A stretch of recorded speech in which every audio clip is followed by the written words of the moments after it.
the start of the stream, the ads thing just gets completely weird. I don't know why. But we'll just let him be.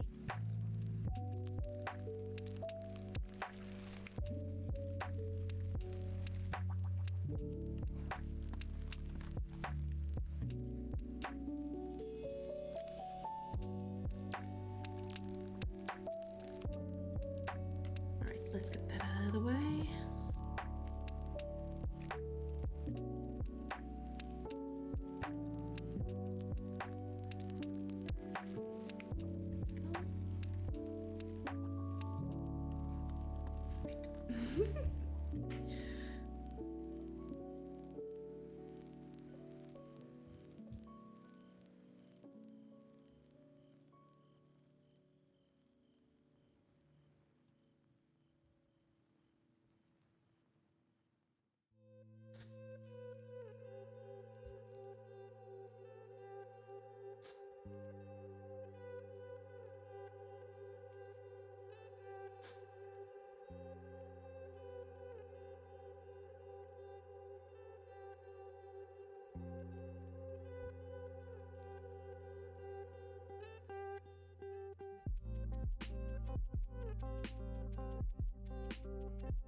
Oh, hi, Prophets! Welcome, welcome! Bon dia! Hello, hello! How are you doing?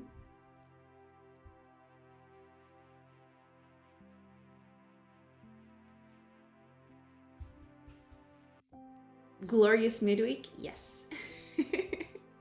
How are things? Doing good, doing good. Had a few, made a few changes to the underlying stuff all over the project. And today is gonna be a little on the chill side, because like I got a few changes I'm gonna make. It's not gonna be like very big changes, but tomorrow I'm gonna start on the big stuff. I'm gonna start working on like populating the base, and so you can build stuff and put people working there and stuff like that. All changes are fun changes if they work. Yeah, I mean, when you put it like that, yeah. Okay, we're out of ad break, thank God. Get out of here. But yes, you are absolutely right. All changes are fun changes if they work. I took a little while during the weekend and the next few days to like change the way like the UI is set up. So now this whole thing is like depended on a theme, so it's not like so bad anymore. I can just change a thing and it changes everywhere, which is pretty nice. I didn't do anything like that. I was just doing it piece by piece, which was a little crazy. It wasn't very good doing it like that. So yeah, we're gonna change a few things today. I have a few things in mind. I'm gonna add a few things in here. So let's start with that, because like I have a little list here. Yeah, okay. I'm gonna change a few things over here. I'll need to code them afterwards, but for now, keep it as is. Right, so this needs... Yeah,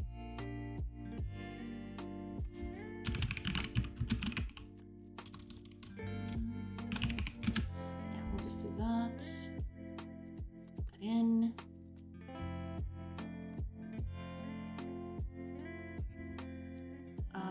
We need this to be shrink center. Yes, okay, good.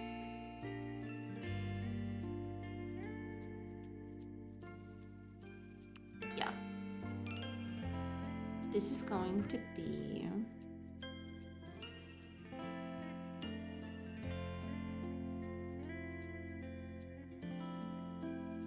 Right. We need a few things. We're going to need, first and foremost, we're gonna need text rect, texture rect, there it is, so icon.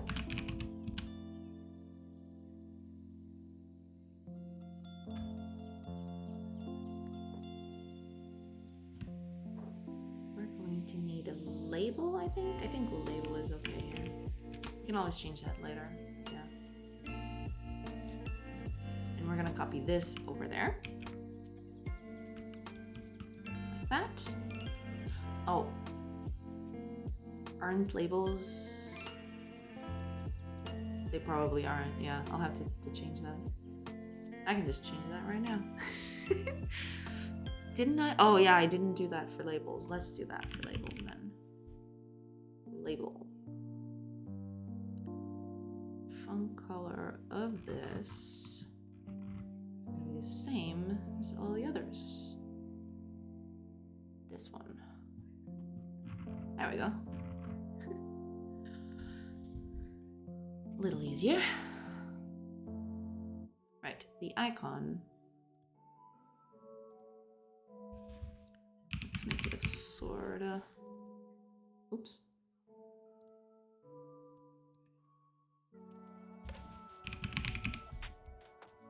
There we go. But we want this.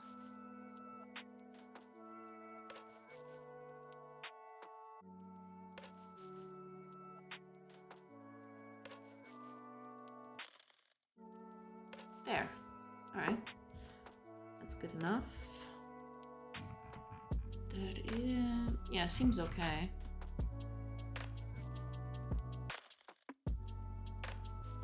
Button label. We're gonna need a button.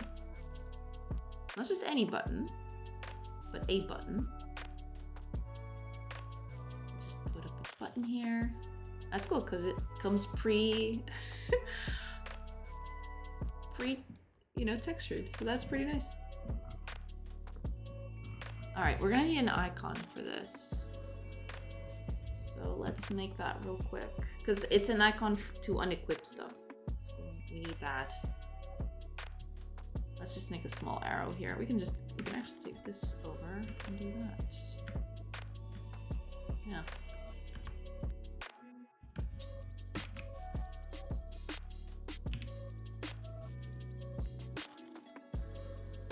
Something like this should do.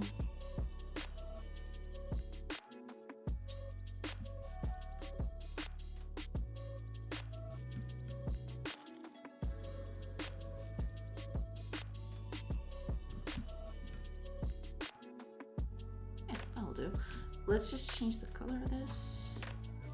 Sock House! Hi, welcome everybody. Thank you for the raid. Welcome everybody. everybody. How was stream today?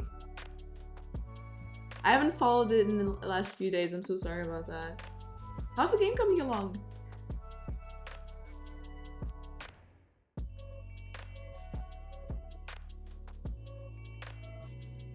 But yeah, welcome everybody.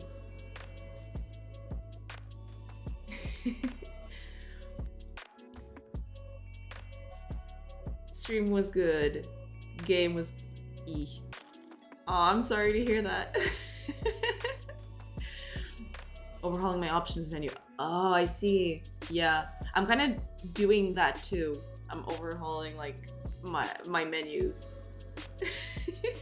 Hopefully for the last time. Yeah, you say that, but you're just lying to yourself. You know it's not gonna be the last time.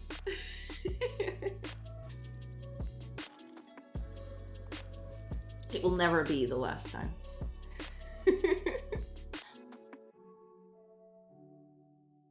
I don't think I could do it again. 10 years after launching the game, you'll still be, I can still change some stuff. Hi, TBD! Welcome, welcome! Hello, hello, everybody.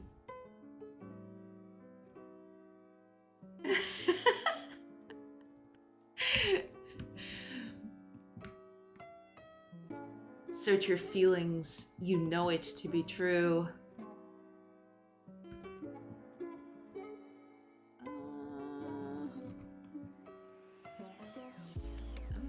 It like this all that much, but you know what? Fine. R&B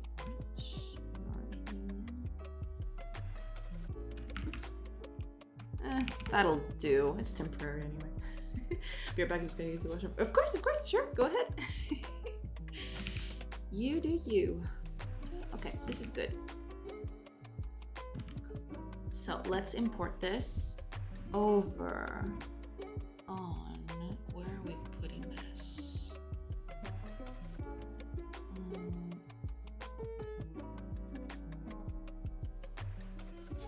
Let's just make a folder here, I think.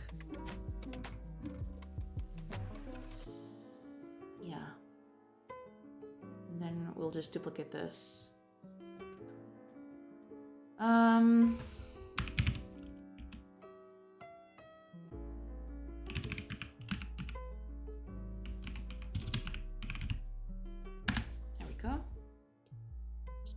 Here. Let me just edit this. Where are you? There you are. There we go. Let's put it on the button. So this is going to be the unequip button. And we'll just have an icon. There we go. It's so tiny. I guess the button's kind of big. I didn't think it would be this tiny though. Maybe I should just make it bigger or something. I'll keep it like that. For now. Yeah, for now I'll just keep it like that. Okay, let's get this weapon out of here.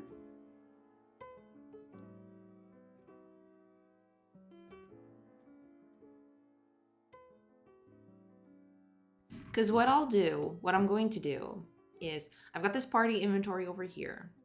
I think it's a little bit too redundant. You're just opening menus for nothing. I want to streamline this a little bit. So you'll always have your inventory slots over here visible.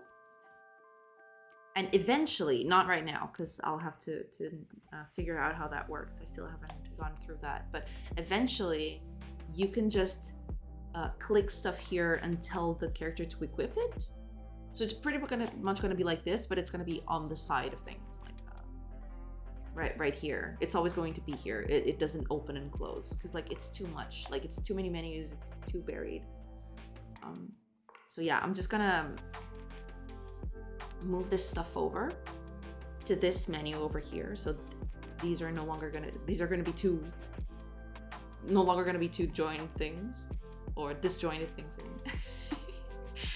Yeah, I'll just move this all over here. And yeah, I think that's it. Yeah. So there's not even a need to open up the inventory with a button, because like the inventory is always going to be there. So yeah, we'll just do it like this. We'll just need this little button in case like you want to unequip the character, because right now there's no way to just unequip things, so that you don't want that.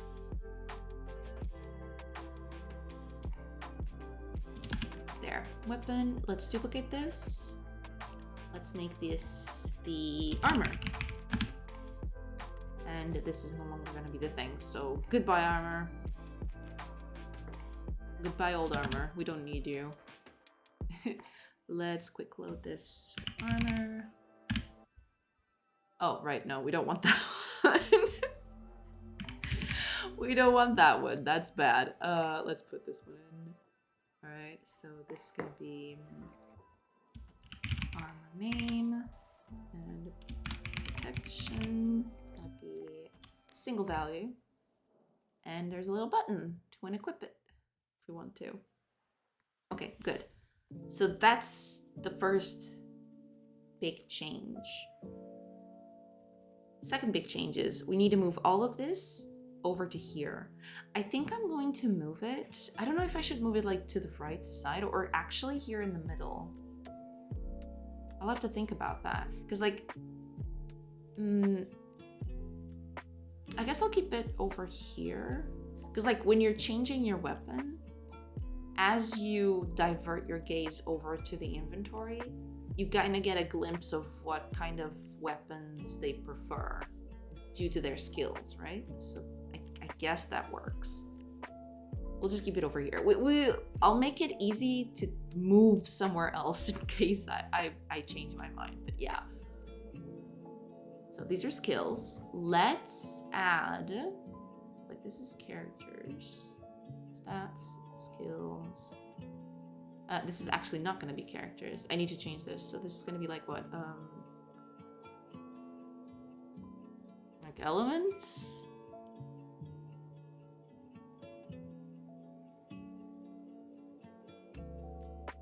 Yeah, let's call this elements. I'll have to, I can't forget to change this in code.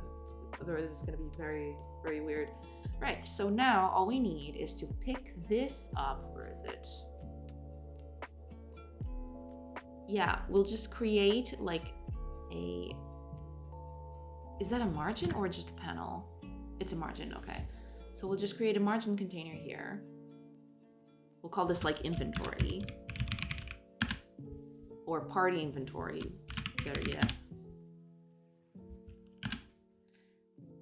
And we'll need to, what are we moving? Because we don't need this. We need items and info, both. We'll just put that, let me see. Yeah, we'll just move contents over here. There we go. So we can delete this party inventory. I don't think this is needed anymore. There we go. So we get our party inventory over here. Yeah.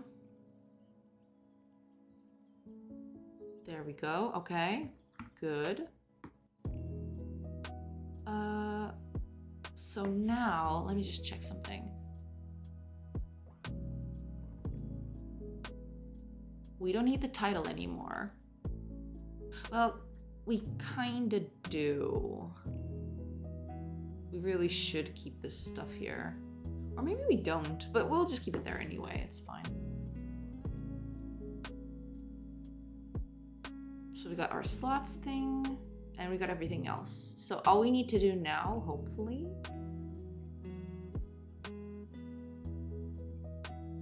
is move the code over. And hopefully that works. All right, let's give it a shot. Okay. Character menu, this is it. Party inventory. So this is not gonna be it. So this is not the thing anymore. We will need,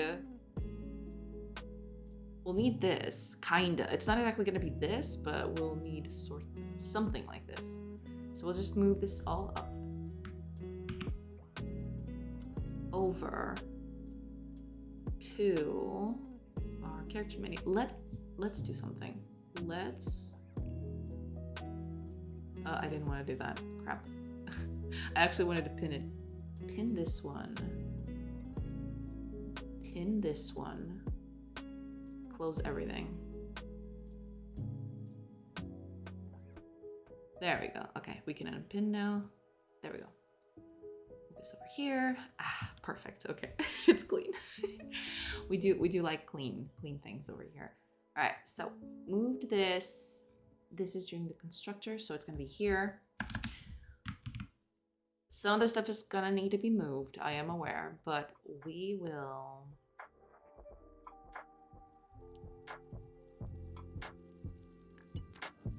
We'll just move this over here. There we go. Yeah, it just saves a lot of pain. We don't need this anymore. So yeah, we don't even need this title thing anymore. This won't even exist.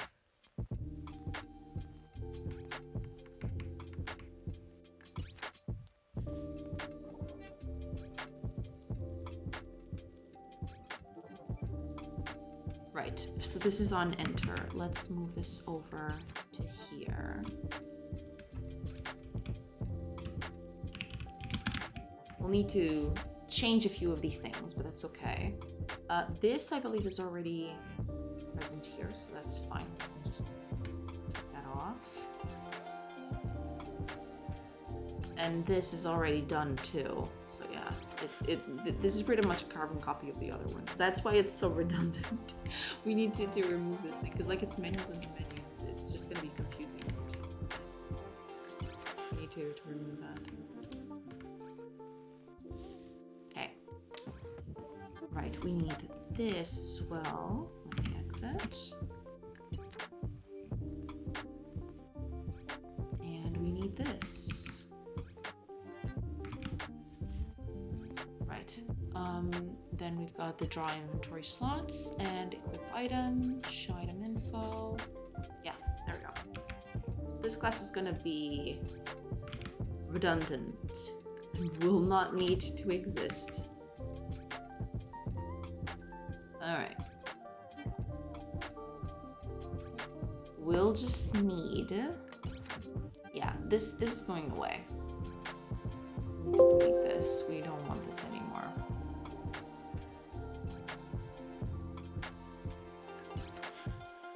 Yeah. Okay.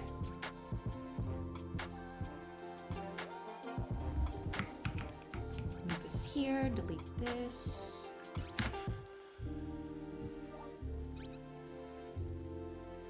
Go. Oh, we need to import stuff here. There we go. Yeah, okay, so some of this stuff is going to be moved because like this is no longer done like that. Let's move this out. Right, so it's not this anymore. Okay. Hey, welcome back, Sockhouse. Welcome back. Okay. Slots container. So it's gonna be this one. So let's copy the path to this and paste it here.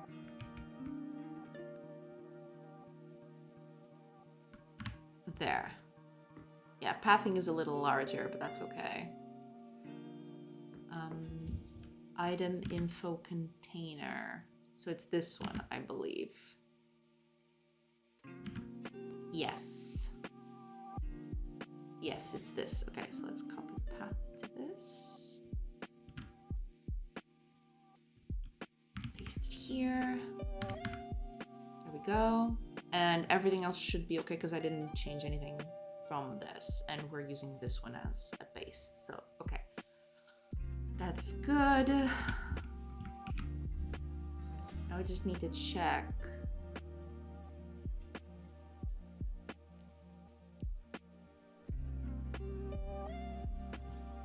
because I am, yeah, I'm registering that over here, so we don't need this anymore.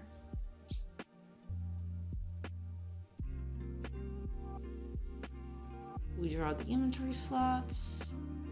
Make the info container visible to false. Yeah, we're good. Is it this simple? Maybe it is. All right, we're gonna find out. I don't think it will be that simple, but you know, sometimes surprises happen. Oh, and actually, oh, okay, yeah, there is something I missed, yeah, but that's fine. Let me just change a few things. Let me just change something. I don't want this to be a wizard. I want this to be like a weapon or something. Because, like, you know, I know it's nitpicky of me, but I just wanted to, for it to feel like what it is instead of just random stuff. Yeah, it's this. I forgot to delete this because, like, this doesn't even exist anymore, so we don't need this. Yeah, we just have the party and the character. I think that's more than enough. And it's, I mean, it's already 2 menus in. So, didn't I save? Oh yeah, I forgot to do this. So, where is this called?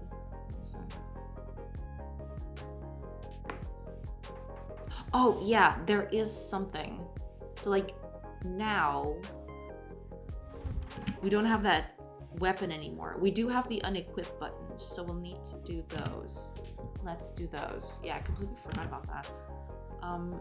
Let's go over to the stats, weapon, unequip. Here we go. So let's copy the notepad path to this.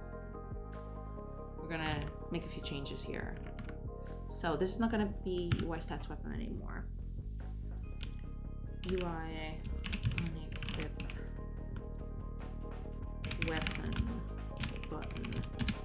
And this, yeah, there we go. And when it's pressed, unequip weapon. That's it. Right, and we need the same thing for armor.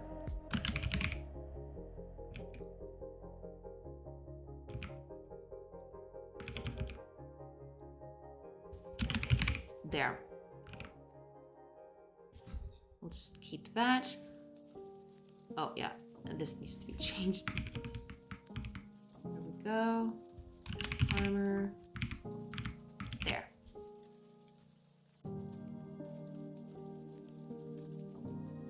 Unequip armor. That's it. Okay, we just need to implement this, which should be easy enough. So, selected character, armor. Oh yeah, we do need armor. It's gonna be the character armor.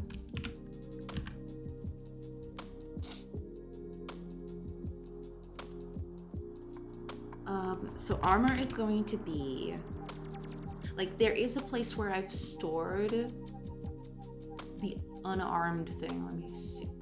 Where was it? Yeah, I used this somewhere. Where is it? Ah, here it is. It's in the world state. Okay. I will need this. This can't be private. I kind of need this. Yeah, I need you. You specifically. Not you, but you specifically. Because, like, unarmed is going to be the same for everyone. Let's make this public.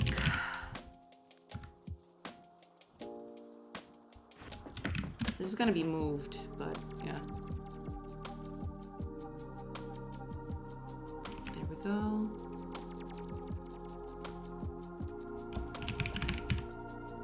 I actually should call this something that's like fist or something, but eh. I'll keep it as is for now. It's fine. Oh, and also, of course, unarmed and unarmored.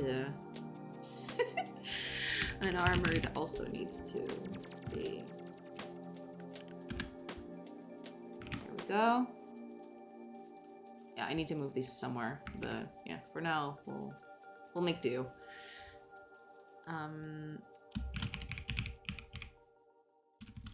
Oh, okay, we'll need. So, I'm actually going to do that raw. It's like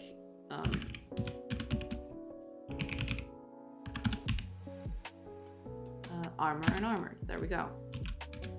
Then we need to access the party inventory.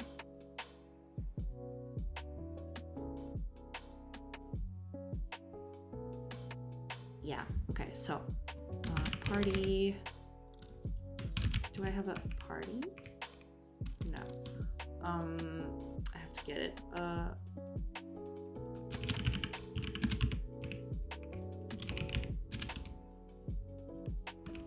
Player party. Place item in first empty slot. And we're gonna put the armor there. There. Let's generate this. It's actually not gonna be an armor. It's gonna be an item. There we go. So what we do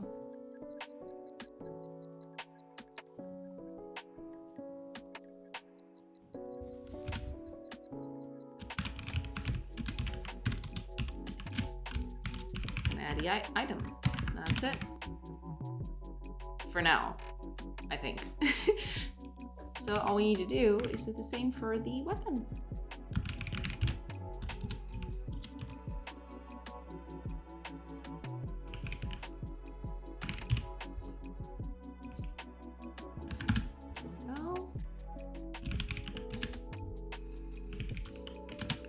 Armed. Yes, and then we put the weapon in the inventory. Makes sense. Okay, there's an error here. What is happening? Ah, right. This isn't even being called anymore, so we can just delete it. Okay, I think that's it.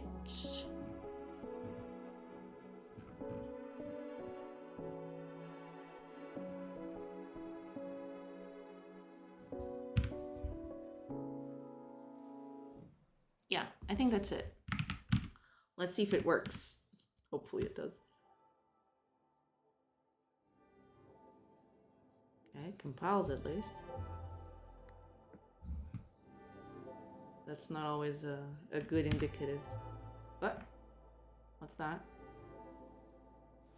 What is wrong with you?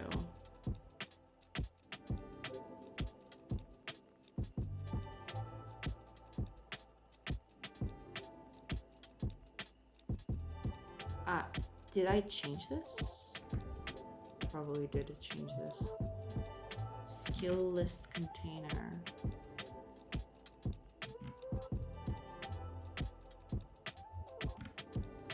Skills contents. Alright.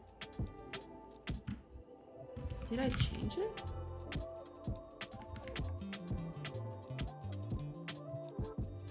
Yeah, I did. Yeah, I totally forgot about that. Yeah. I changed the name of this. Whoops. As one does. Okay, no errors. But there's an error here, okay. What's the problem? Oh, it's a thing again. Which one is it?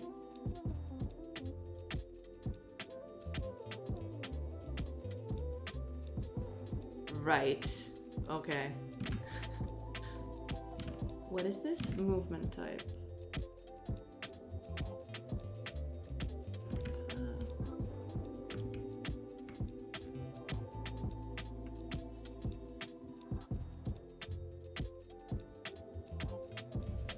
Yeah.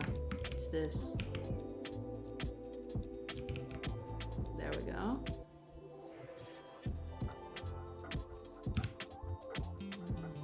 Right, we also need this. Update armor. And we're gonna actually call it in the exact same way we do this. So, oops. There we go.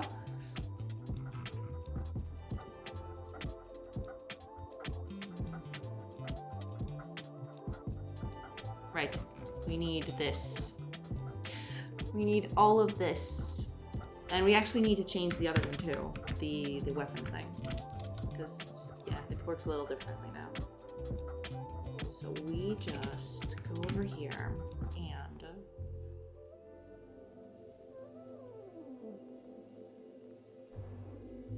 yeah. We don't actually need this anymore. But we do need... yeah, we'll need a few things here. Okay.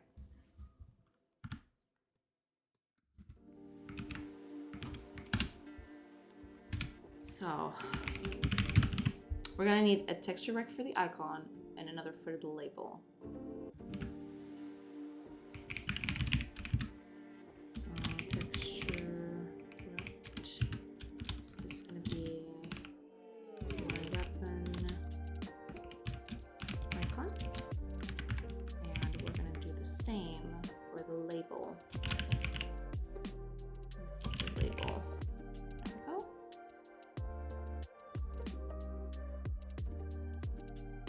Cool. Okay, so yeah.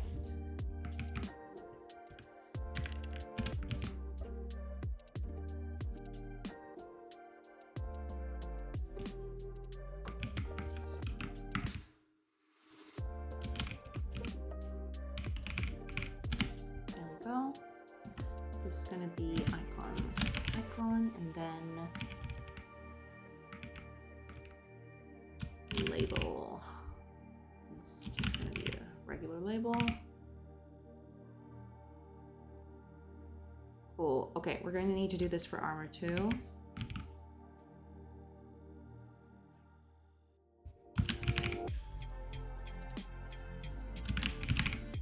Go. There. So this way we can just update these two easily.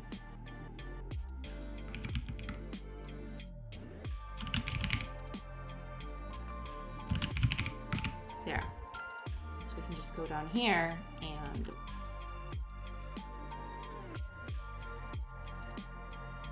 armor label.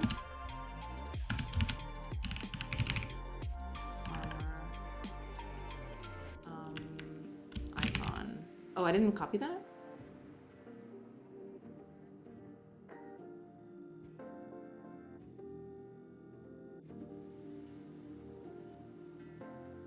I probably didn't, yeah.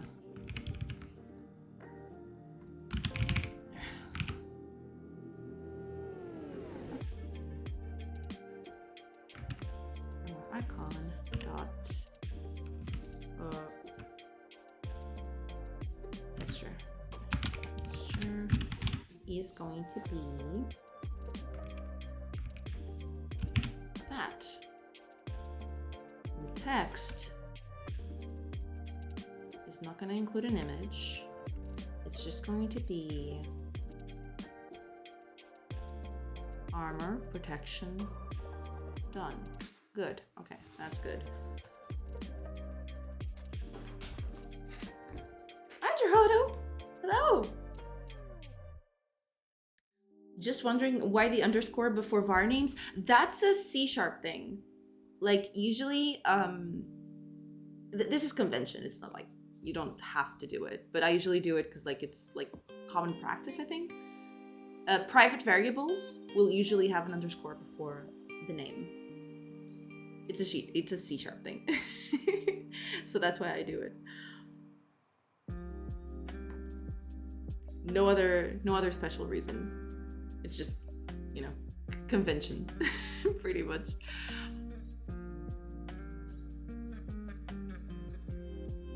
Yeah. That's the reason why I do it. We actually don't need this anymore. I'm gonna comment it because like maybe it'll be useful, but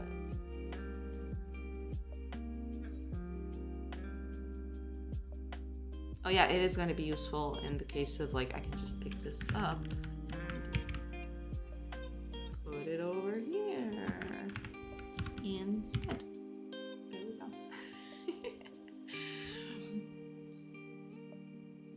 And this is weapon, right? Go.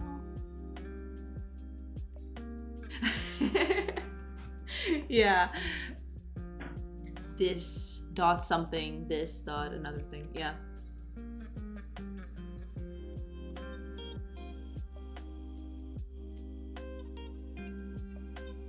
Okay, I think that's it. Oh, there is just one thing we need to do, of course, because I believe we've missed it. When we unequip armor, we do this, yes, but we also need to update armor to make sure like everything is like the icons and the text is all correctly replaced as well.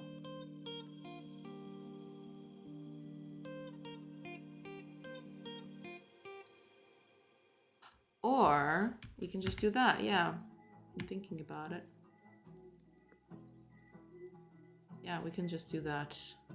That's fine too.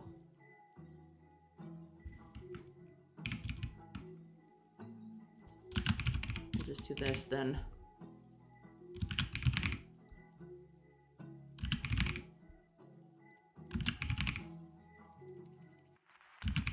Here we go.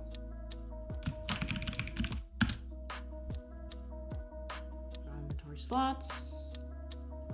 Yes, okay. So we just need to register this.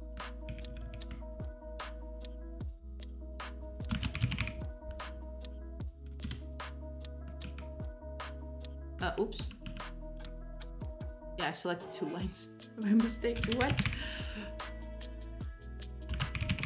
Go. Just need to implement that as well.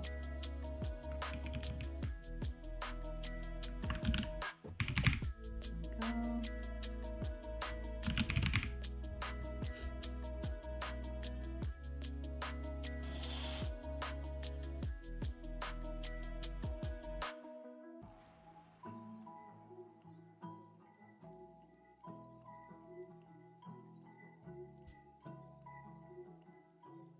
Differentiate words in an identifier, capitalize the first letter to each word in the identifier. Do not use underscores to differentiate words, or for that matter, anywhere in identifiers.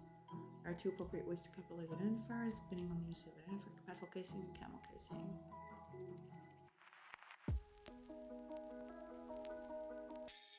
But even Microsoft doesn't follow its own conventions. Yeah. No, I mean, yeah, there is probably some overlap there. But yeah, what I usually do, and like wherever I worked with C# and everything, like underscore was always used for private stuff. So I just, you know, kept doing it. That's why I keep doing it. It's like a force of habit. Oh, you use it too, Sockhouse? Cool, cool. Yeah, because like it helps a little.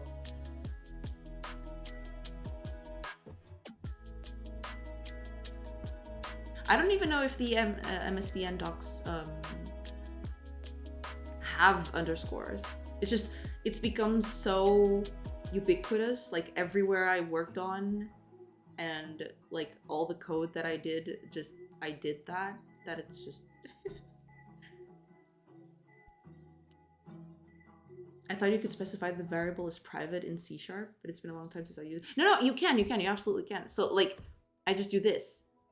I don't know if you guys can see the text. Maybe it's a little blurry. If so, let me know.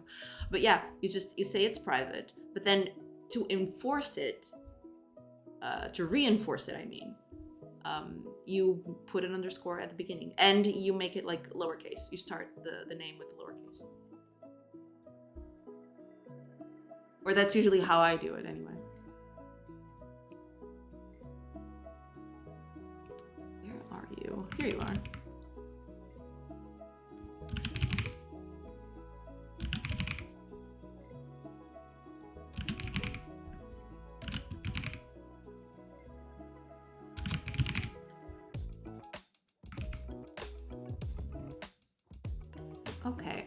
we just need to call this now, I think. Oh, and we need to do this too, yeah. So I think this armor is out of... Yeah, we'll need something like this. There we go. And we'll just need this. I don't think... I think armor already exists, so yeah, I can get this out of here. Okay.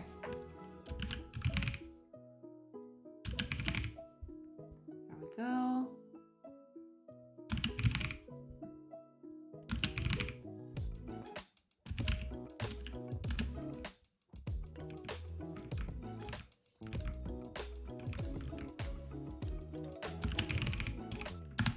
There we go. I think that's it. Armor, armor, armor. Armor, armor, armor. Armor everywhere. Oh yeah, sure. You can post links. That's fine.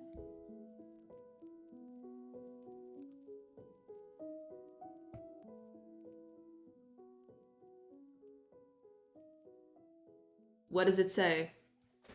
Have I been wrong this whole time?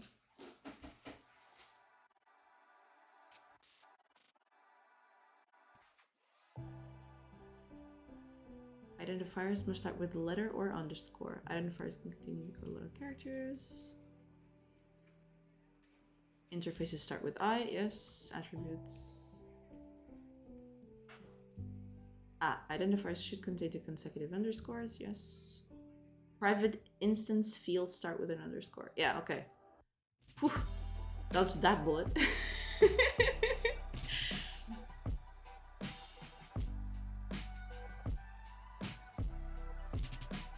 Whew. Okay, so I dodged that one. I'm good, I'm good. But thank you for clearing that up. Yeah, they probably have some inconsistency. They probably have some inconsistency over there.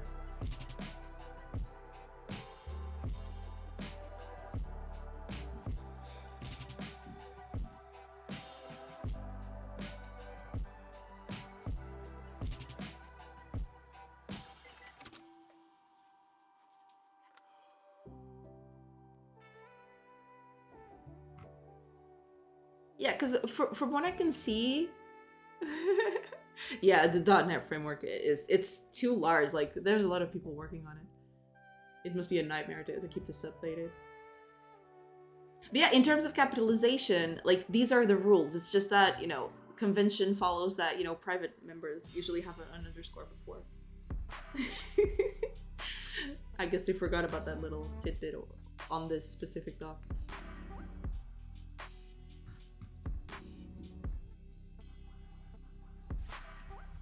Okay, we're good.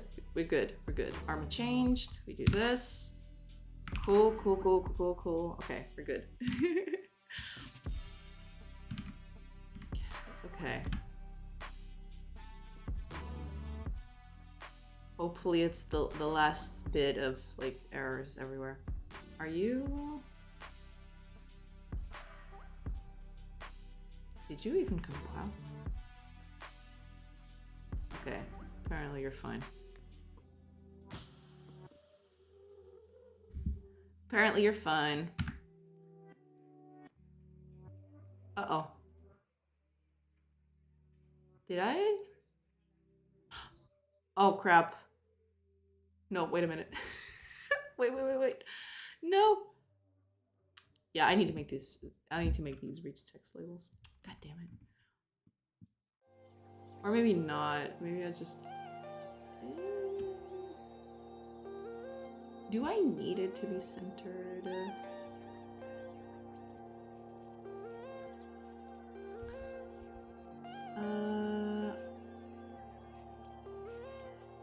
I guess I kinda do.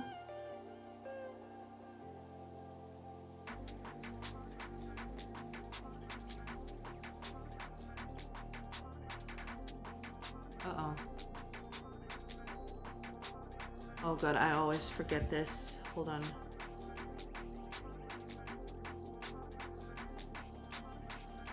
Okay.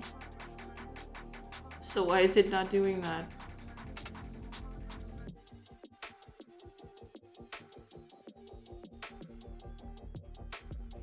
Oh god. What have I done?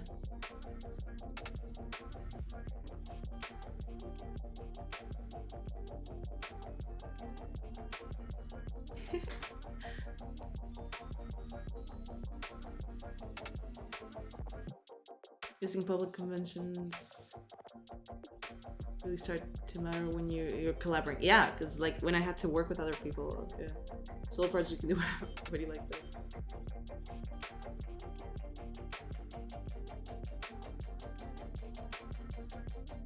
Yeah, yeah.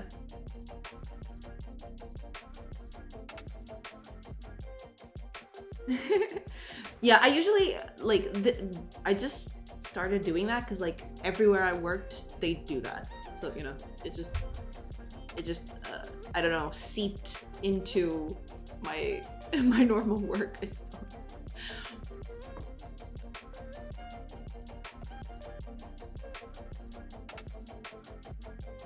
Yeah, that's another way, another reason why I use it. The underscore actually helps me,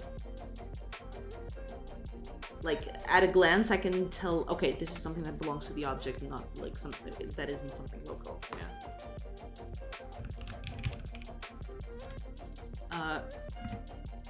I don't even know what the heck is going on, because like this is definitely not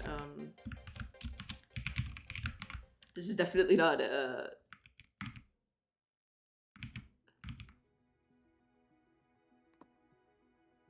this is definitely not good behavior for this. But I'll figure that out. I'll figure it out. It's fun.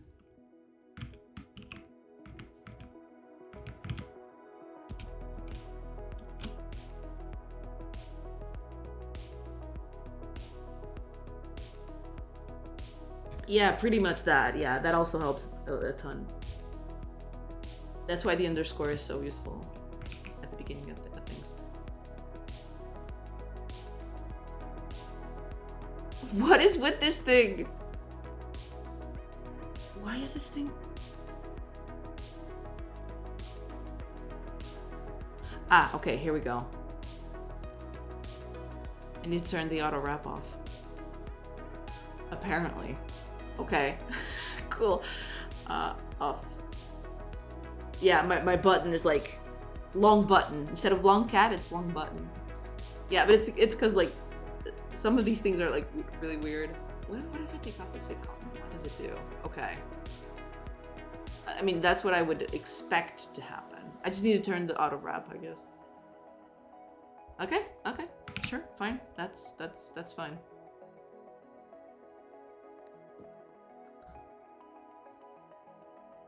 Oops. Oh yeah, I know what. I know. Calm down. Okay, I know. I got it. This is not a label anymore. It is a rich text label. I keep forgetting that.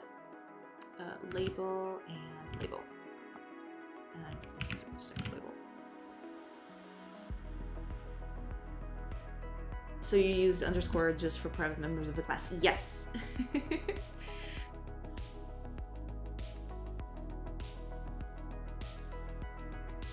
Well, I am using properties. It's just that I need them to trigger stuff. So that's why I'm doing that. I'm setting up properties and triggering stuff from there. But I need to store the value on something. So I need to make the private member on it. So when I change the armor, I'm doing stuff inside the setter. So I need a variable to store stuff. That's why. Thank you for the follow.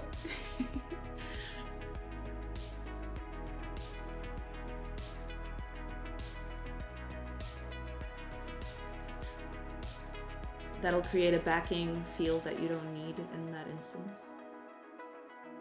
Yeah, it might. Yeah, I'm mostly doing this for convenience. Cause like I could just say change armor, but Maybe I'll change it eventually, but for now I'll keep it like this. It's cleaner that way, I suppose. Hi, Fanbjörg! Yes! Yes, of course! Welcome back!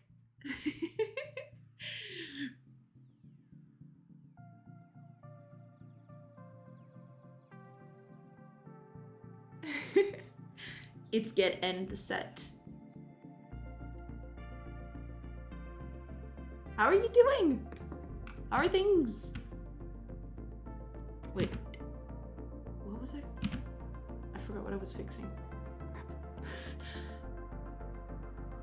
Something happened. Okay. Oh, it's working! Yay. Okay. Okay, let's take all this out of here. We don't need to add all of this like it was. I'm currently writing some piece of code I've never struggled so much with in my life. It's painful. My brain is not cut out for this yet. I mean, programming is a huge learning process, so take it slow. Like, don't overwork it.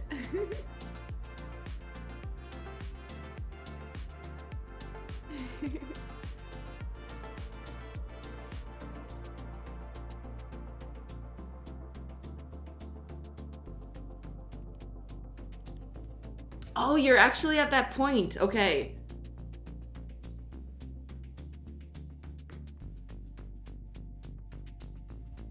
That tries to generate C code from machine code. Oof. Yeah, I do remember your project being very, very hard in terms of like complexity and stuff.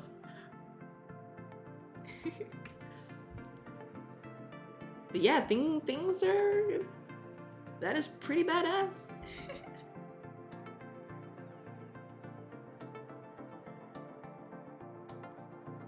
Frameworks like Godot often need certain conventions to expose things to the editor, so there might be reasons it's different.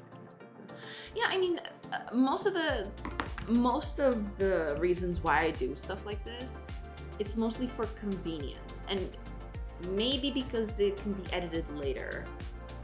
To be like in an inspector or something. Yeah, that's the main reason why I do it. I could do it differently, but you know, I just started using it like this. And it's fun. Not exactly machine code, but it's close enough. Oof. It's bytecode of their custom scripting language, but it made opcodes that are similar to assembly instructions. Ah, I see. So it's just different enough for other decompilers not to work, but close enough to where I'm struggling. Yeah, I feel you. Man, I haven't touched assembly in like forever. I mean, I could still probably read some of it, but yeah, I haven't touched assembly in like a long time. A very long time. Where do I create the player party? Let me just go here. Where am I using this? It's probably here? Yes. It's probably here, yeah. Ah, here we go. Create a party. There we go. Where am I hiding the items? That's what I need to figure out.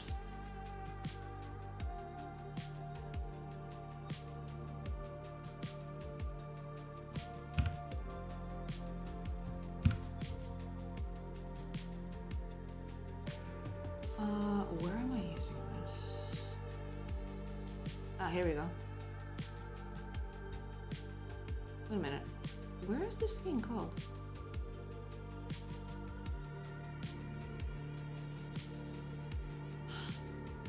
Oh. Okay, that's fine. Okay, we'll just... we can just comment these.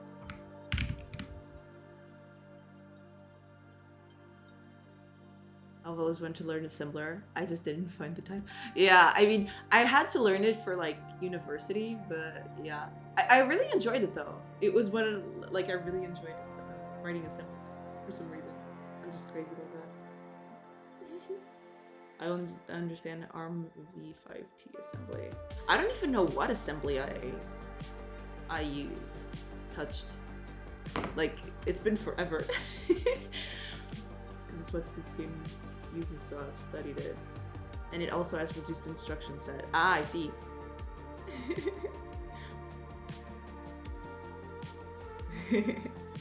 I find R0, R7 a lot easy to read than all that EAX crap. In terms of register names, syntax-wise. Yeah, I don't even remember what kind of, I don't even know the type of assembly I used. It was probably, like, one of the easiest ones to use because we were, like, learning it for the first time. So, like, our teachers probably picked one that was, you know, easier to manage.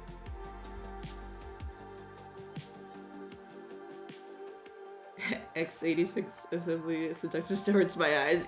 Yeah, probably. Ads are starting. Like, it uses MOV instructions on pointers. What the fuck? Okay, we're just gonna do a little ad break. Because, like, you know, Jeff Bezos needs his ad break. I chose programming as a path because in college we used some assembly to control a robotic arm. I didn't really need to learn much, but it sparked my interest in the career path. Oh, cool, cool. That's very cool. I learned assembly to do like what was it? I think it was like a digital display for like an elevator or something like that.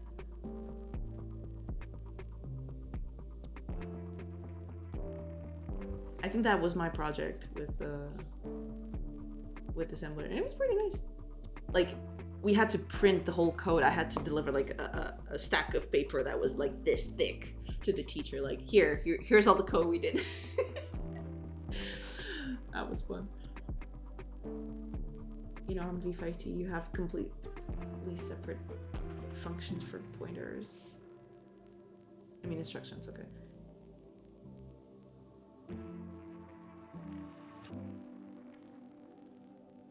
You have LDR for read and STR for write.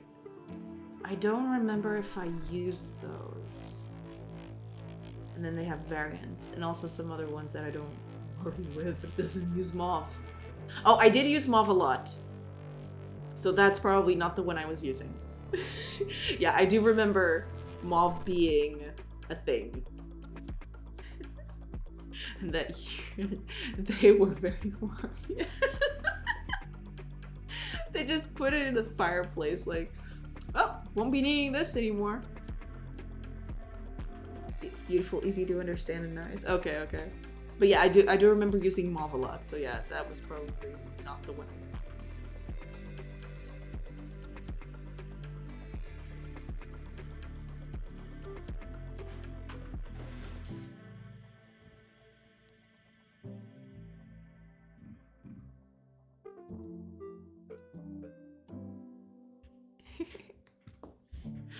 Give me just a sec. I am going to get some water. I'll be right back. Where's my thing? Ah, here we go. Just turn this off. Okay, be right back, everybody.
I'm back. There it is. I am back. Sorry, everybody. Oh, Richard! Oh, thank you! Thank you so much for the raid! You got me at a bad time. I'm sorry. Hello! Welcome, everybody! Oh my gosh, there's so many people here. Hi, welcome! Thank you so much for the raid. How was your stream? Tell me all about it.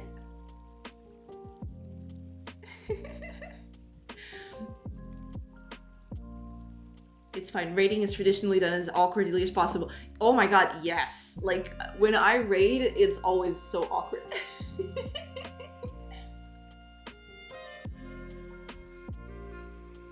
It was good.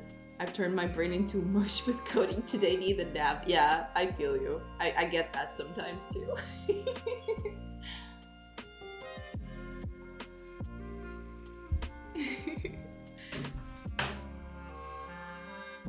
That's a common thing, I think.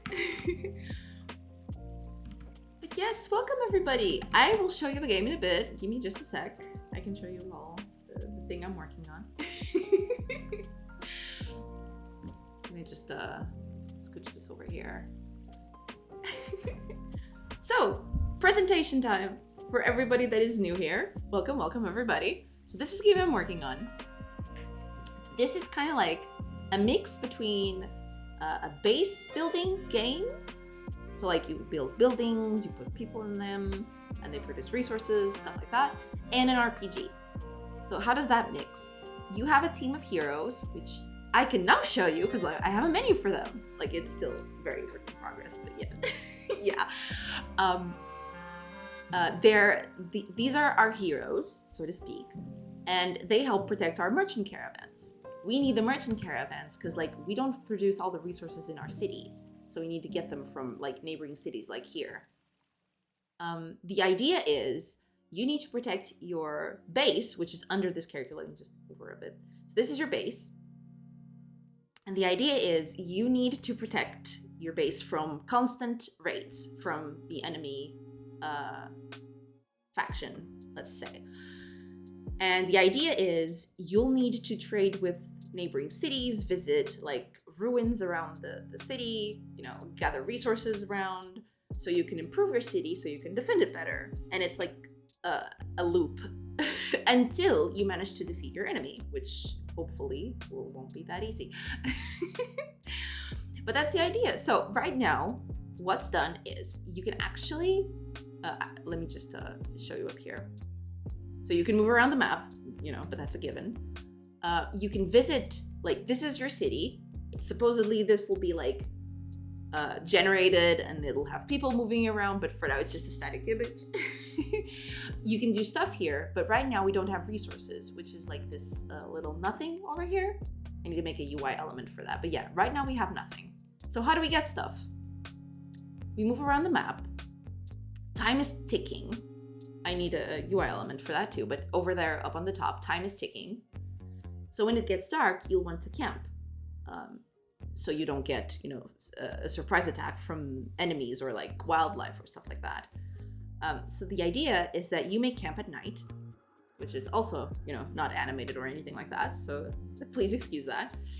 So camps will be a little bit of resting period where your heroes, which are down here in the corner, can do several activities to get resources and to help, you know, produce things that will either help your team, so like medicine and stuff like that, but also get resources that they can consume and also trade with. So right now, for testing purposes, you can hunt. So that's this button over here. So I can set them all to hunt, but that would be very inefficient. So I'm actually going to set some of them, like these two, for example, to gather herbs. Here it is. So like plants turn into herbs, medicinal herbs that you can then use, and animals turn into meat, which eventually your people will eat. Yeah, and so you can choose how many hours you rest. You can rest until morning, so you can move unimpeded. As soon as morning starts, you can then continue on your journey. Let's do that. And now, as the time passed, the people turned all the resources that were available in the camp, so like all the animals and all the plants, into meat and herbs. And depending on their skill level, you can actually gather more resources from like a starting resource. So for example, one animal can turn into 2 meat instead of 1 meat, stuff like that. So now we can leave. We're in the middle of the road, so let's go back to the trading post. We need to actually trade with someone, because like now we have all these resources, we can actually trade with someone, right? That makes sense. We visit a place. This is supposed to be like a little hamlet or a village or something like that. And this is like a friendly hamlet and village, and you can trade with them over here. So you click the button and you trade with them. This village actually generated really well. It's like the price multiplier is really high, so that's good. So that means we can sell our resources for a lot of money. We don't have any coins right now, but we will get some after we sell some of these. So let's sell a few herbs. Don't mind the icons, by the way. The icons are complete whack. don't even think about it. So eventually, what you'll do here is like you'll sell some of your produced resources from your base and stuff that you can get from wildlife. And you can buy stuff that they produce that you don't have normal access to. That's not implemented yet, so like for now there's only meat and herbs available, but eventually that's gonna be the thing. Is the buy-sell price always matched? Are you doing a supply demand where the price goes down the more you spend? Yeah, that's the idea. I want to eventually implement an economy on this. Like right now, the price is always the same. Like you buy for a certain price and you can, you sell for a price and you can buy it back for the same price. But the idea is to eventually like have a small economy running around here that, you don't actually, you lose some in the process. You lose some money in the process of like buying and selling all this stuff. But yeah, eventually, yeah, stuff like that. Like kind of like an Age of Empires thing, where if you saturate the market too much, like the price goes down too much and you won't be able to make a lot of money out of it. It's still not implemented yet, but yeah, that's the idea at least. Yeah, so we got a few coins now. We can actually leave here. The other city is just the same, so like they're all like static right now. There's not much to do, and like they have their own inventories and that's it. Oh, I actually still need to make a count. That's fine. Was it the reverse? Yeah, it was the reverse. It was like this because they gain experience when they do these things. So as they gain experience, they gather more resources when they do things. So got a few more things. This is another hamlet. It's supposed to be a different one. It's not, it's not the same. It's the same visually yet, but they have their own inventory. They have their own price multiplier. This is going to be a little more complex at the end. So, but for now, I'm just making it a price multiplier. It's fine. It's just, So yeah, you can still do the same thing here. You can sell your stuff for money. So the idea is now that we've got some money and some resources, we go back to our base, and it'll take some time. So eventually, I'll implement this a few, I don't know, weeks down the line. You can actually get attacked when you're doing these routes, because like the enemy is always there, like trying to catch you unawares. But that's not implemented yet. We're working on it. We're slowly working on it. So you can now, when back in our base, so right now we don't have any use for the meat and herbs. Eventually we will, of course. But when you have coins, you can actually recruit people with those coins. These prices are total whack. Don't mind them. I spent half my stream talking about features I haven't finished. Yeah, I guess that's a given, right? Like, it'll be so cool, but it's not finished yet. Yeah, pretty much. So yeah, so here right now, there's not a lot to do. That's what I'm going to start on tomorrow, actually. So tomorrow I'll start working on stuff that you can do here, because like you can put people to work here and they'll actually produce resources inside the city. It's not just something that you get on camp and stuff like that. But that's only tomorrow. Today we're working on UI stuff. But you actually recruit people. So you won't see it, but I'm recruiting a bunch of people. I'll tell you later. I'll check later so you can see. And then we can teach characters skills using money. and this is like endless because there's no cap to this. It's just, you know, I just click here and get a bajillion levels, but that's okay. So now we have a bunch of characters. We only had 4. We got 4 more. They're all randomly generated. So like we got some really good RNG this time. We got 1 bow character, and all others are swords. But what we're implementing right now is a cool thing, because like we're implementing menus so that they can actually change their stuff. So I can tell this guy to just not be, ooh, okay, that's not supposed to happen. But yeah, so the idea is you unequip stuff and you can equip stuff again. So I can turn this sword guy into a bow guy, and this is all completely out of whack, so don't mind that. That's just, you know, tote swag, so don't worry about it. Don't worry about it too much. So final thing I can show, because that's another big part of this, is like when you get attacked, either your base or on the road, there's a combat section, which is like a turn-based thing that is partly inspired by, oh, you can't even see the turn order, it just goes to the bottom of the screen. I never did this with so many characters. But yeah, the idea is like, it's kind of like Final Fantasy Tactics inspired, Age of Wonders, like Fire Emblem, stuff like that. So it's a turn-based combat system. And you get to attack people with your stuff. So like, this is the guy that we actually equipped with a bow. So he usually had a sword, now he has a bow, so we can attack from afar. And we're gonna do that. Their AI is very much bare bones, so don't worry about it too much. So yeah, over here you've got your turn order. So all these characters act in order, and you can actually see their movement ranges and attack ranges if you hover over them or on the character themselves. So, you know, if you do this, you get to see like friendlies, enemies, they have slightly different colors, so you can check that stuff. Over here on the right side, you can see their stats, so like their health, their weapons, all of that stuff. And over on top, when I attack someone, which I don't think I can because I'm not in range of anyone right now, but I will be soon. Give me a sec.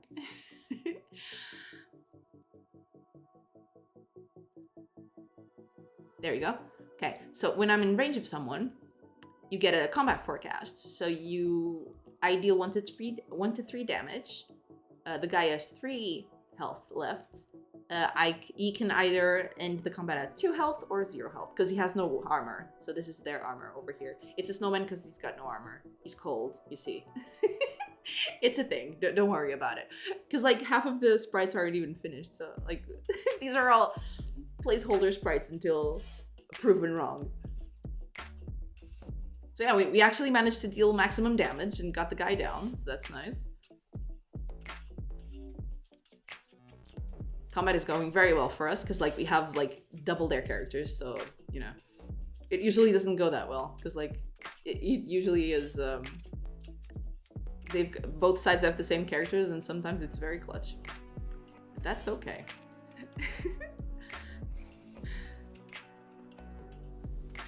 We'll be able to get this in the bag. This guy's gone, and yeah, that one will soon join him. Get him, because now we have to get over there. Oh yeah, okay, there it is. There it is.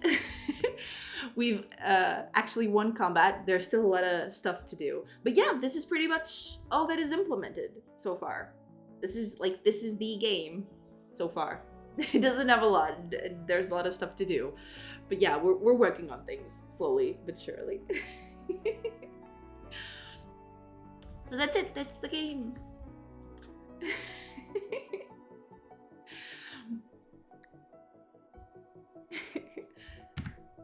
So yeah, we're working on UI today because like this whole menu is a mess. So we need to change it because like I think you saw that little part where we're actually unequipping stuff that we shouldn't. So yeah. That's not supposed to happen. But that's okay.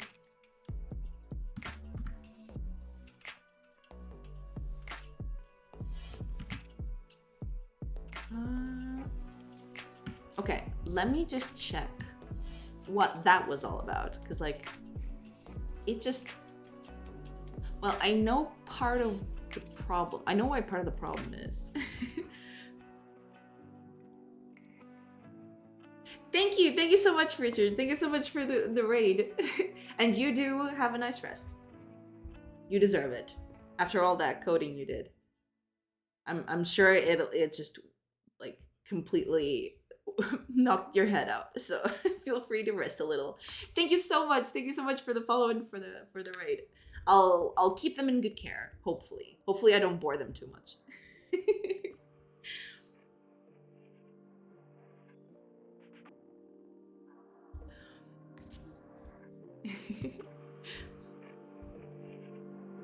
Hey, authority! Lurk away. That's fine.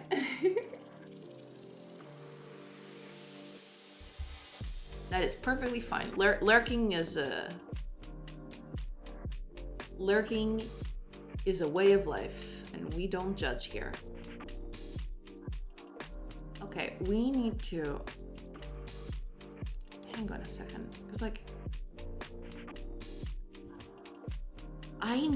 so it was unequipping stuff, and it really shouldn't.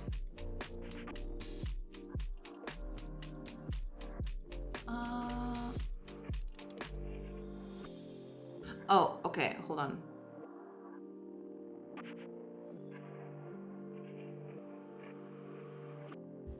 This is not supposed to be here, first of all. And this needs to be, yeah, okay. We need to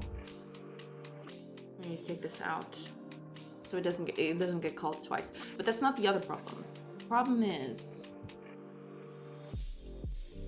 when I unequip, yeah, that's right. When I unequip the armor,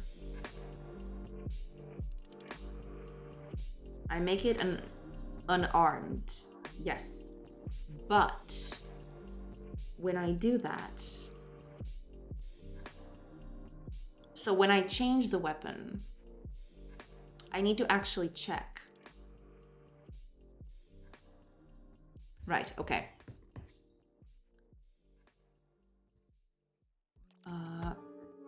Actually,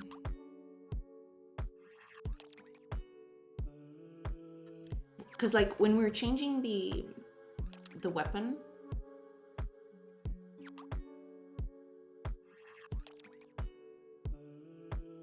we need, give me a sec. Here we go, okay.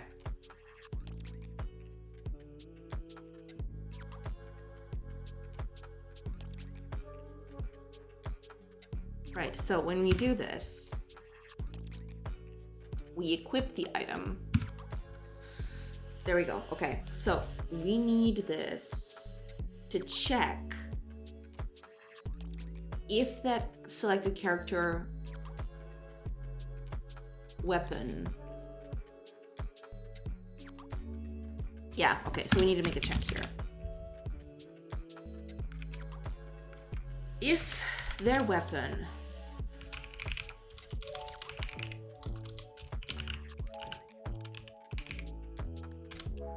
is the unarmed one, well, if it's different, actually.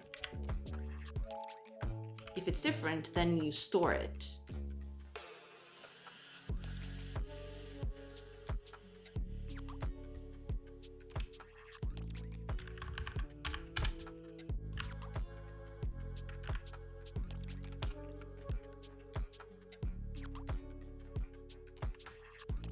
There we go.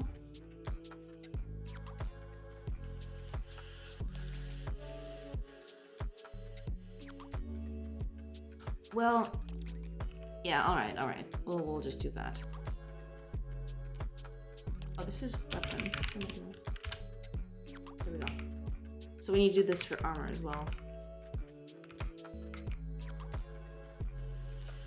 Armor.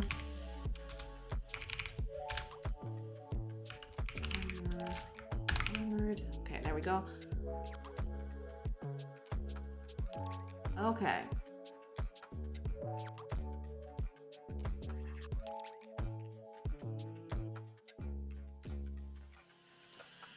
Yeah.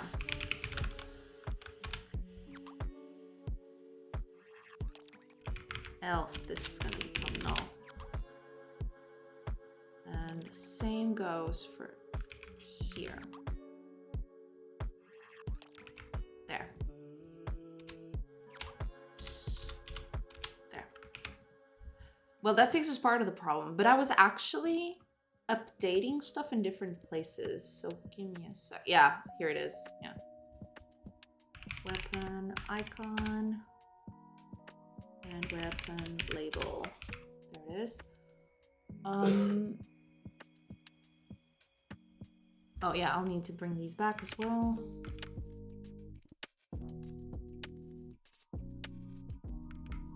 There we go.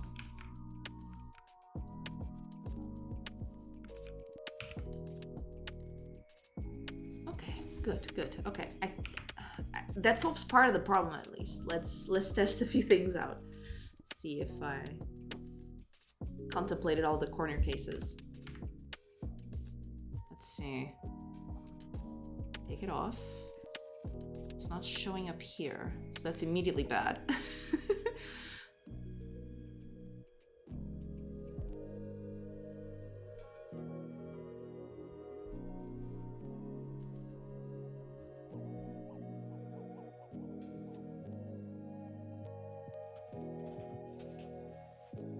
Okay.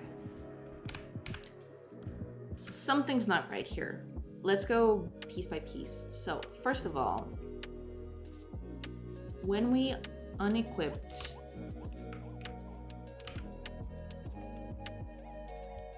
okay, let's go bit by bit, because otherwise it's gonna get crazy real fast. Okay, let's unequip first of all. Okay, so unequip is not putting the item over here, so we need to change that.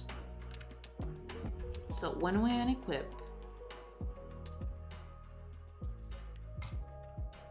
right, so when we unequip, we need to draw inventory slots. And same here.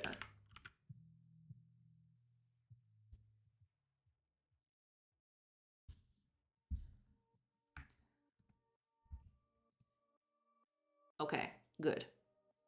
Take out the armor. Perfect. Okay, so that's good. Now let's equip him again. Let's put this on him. This is not leaving. This needs to get out of here. Give me a sec.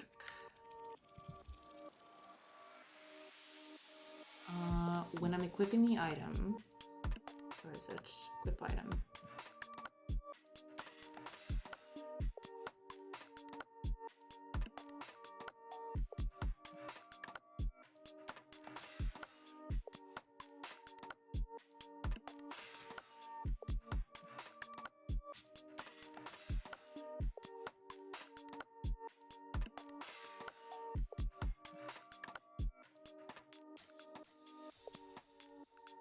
Oh, wait a minute.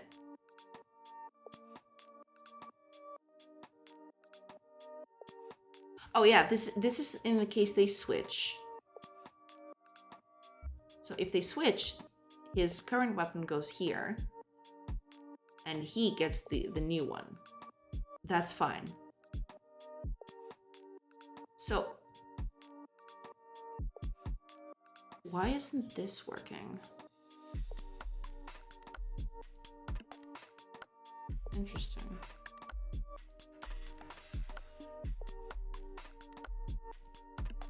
Oh, wait a minute. Maybe when we do this... No, because like when we change weapons, it draws the inventory slots. So that shouldn't happen.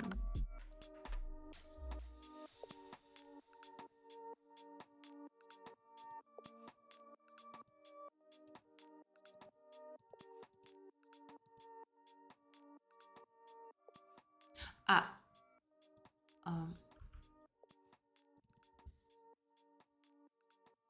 Right, okay, makes sense. But it's not, give me a sec. So this isn't happening for some reason. It's not setting this to null, which is a little weird.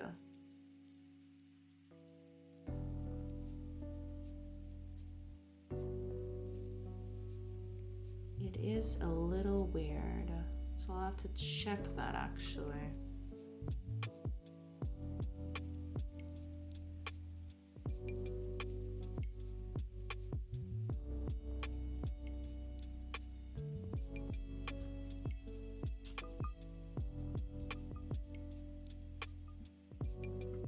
Oh, first of all,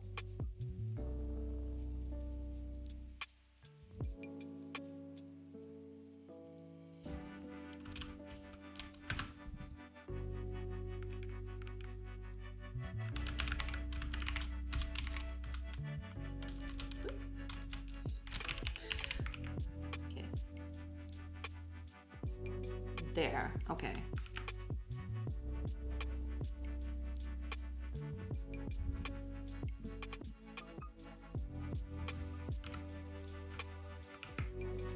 Let's see if that fixes it.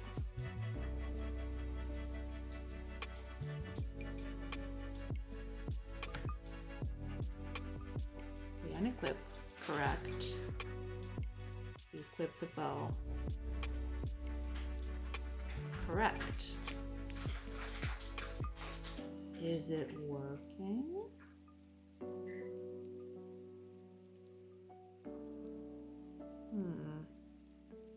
Let's switch directly.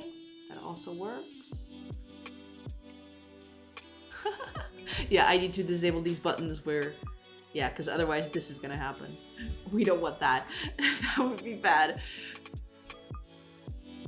Yeah, we need to disable these buttons. That's fine, actually.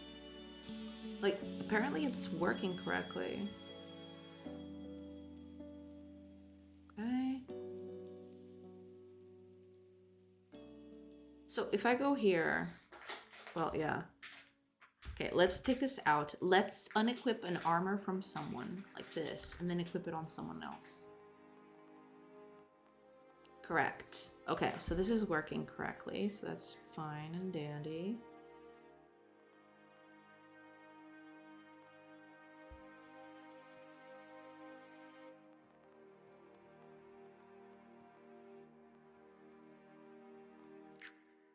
Okay, we just need to fix this.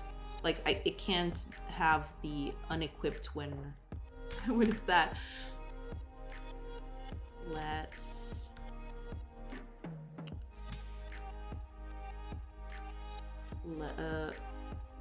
Oh yeah, we need to disable these buttons or to make them invisible.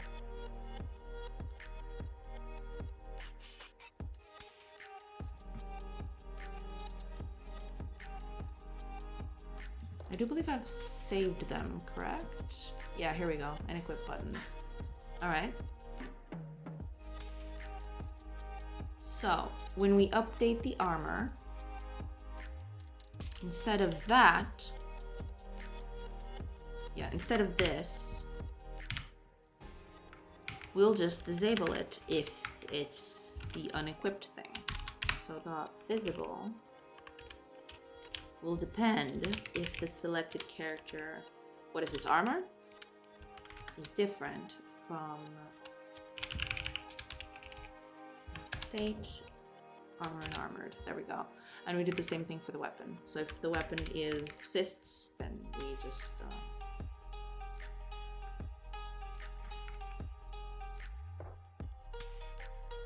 Oh, wait a minute, this is a weapon.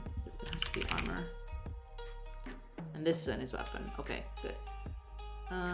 So if the weapon is different from weapon unarmed. Okay. That's good. Okay. So hopefully that fixes the last problem for this for now. I don't like how it expands, but Okay, something is up with this. What is the problem?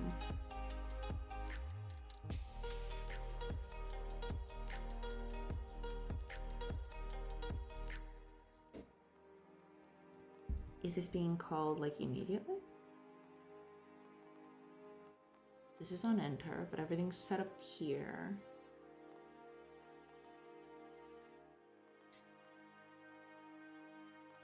Wait, where is that specifically? It's here.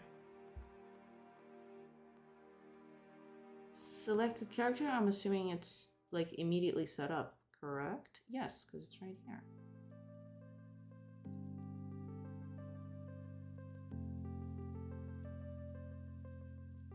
Yeah, so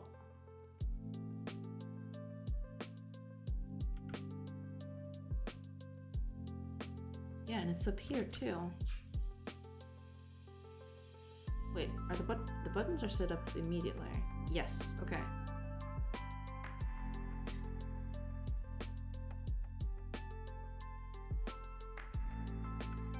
That's weird.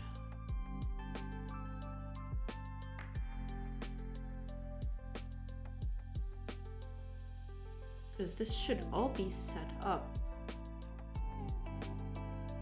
Okay, let's see what the issue is. What is your deal, sir?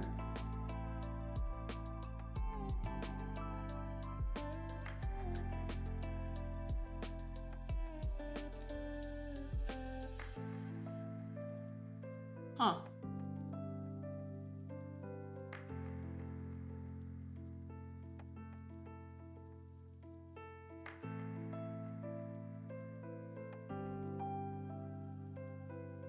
Oh, wait a minute. Wait a minute. I did have a button. Okay, I wasn't crazy. I knew something was up because I do remember specifically making a copy of the button, but then it didn't show up. It's like, I'm an idiot. That's why. There we go. So that's why that was failing.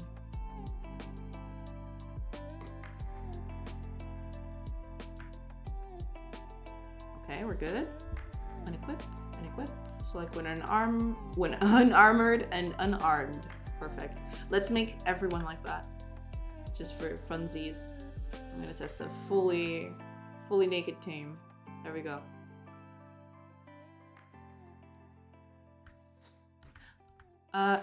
Yeah, I need to fix this too.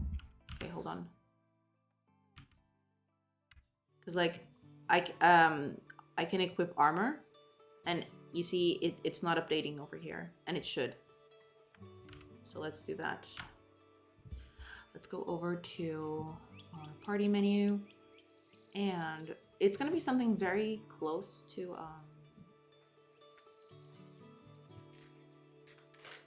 yeah, it's gonna be pretty close to this.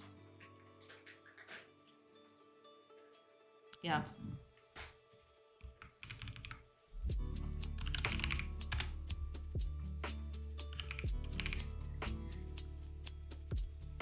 Let's actually rename this.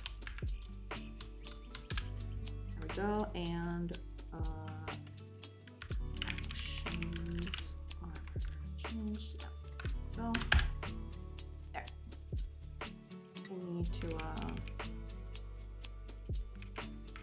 go. Armor changed.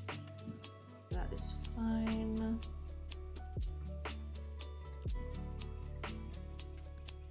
Okay, so we need to register this.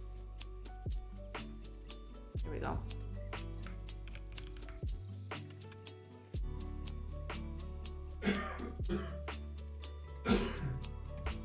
Armor changed. Let's just copy this. Armor. Lead character armor. There we go. And that's it. So all we need to do is when we exit, we unregister all of them piece by piece. So armor changed. Armor changed. Go. And I think that's it, hopefully. Yeah, we just need to implement this, which is probably going to be pretty much close to this. Armor. And all we need to do is, instead of contents weapon, we do contents armor. And we do armor, sprite resource path, and then the armor name. Armor get name, that's it. Oh, I hadn't done that yet here, because I've streamlined a few things during the weekend for like these long things,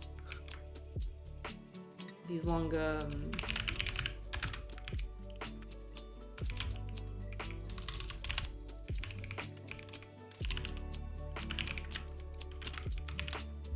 now I've started replacing them everywhere.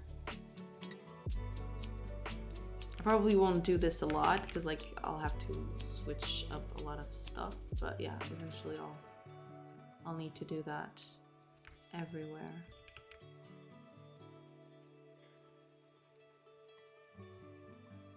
Yeah, okay. So I think we're good. Yeah, that'll do. Let's test it again.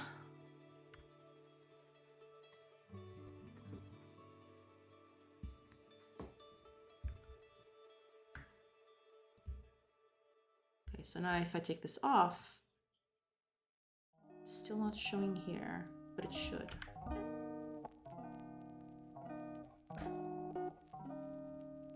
Yeah, something is up with this. There weren't any errors, were there? No. So something is up with this.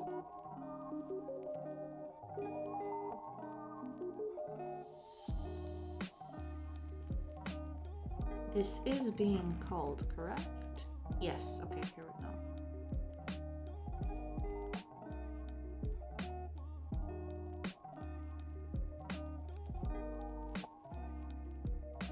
Oh yeah, I actually need to do this. I need to, you know, would be nice if you actually like registered them, you know. There we go.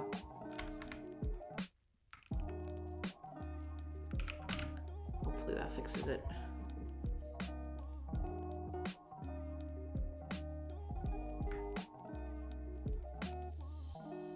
Perfect. Equip it again. Yes, good. Unequip it. Go back, do the same here. Okay, good. We got it. Let's equip this one. Good. Equip this one. Perfect. Okay. We're in business. Now there's only one thing we need to do, I think. Let me check, because I got a few notes here of stuff that I wanted to do.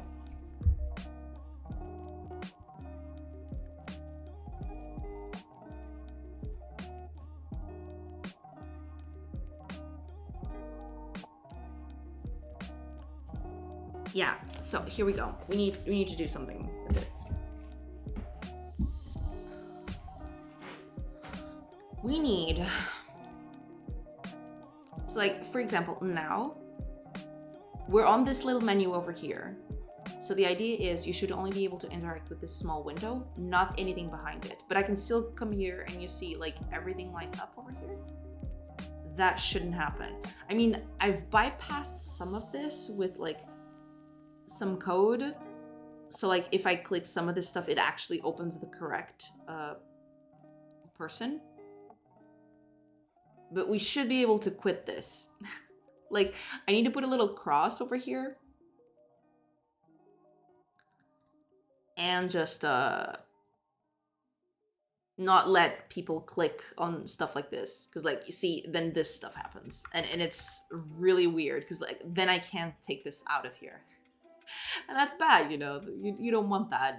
Like, yeah, we need to,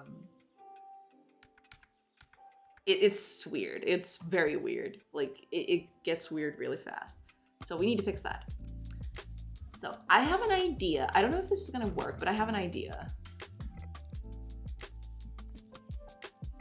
So over here on the character menu,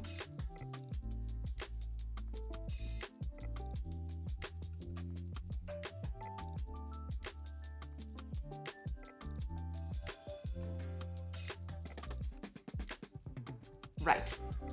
Oh,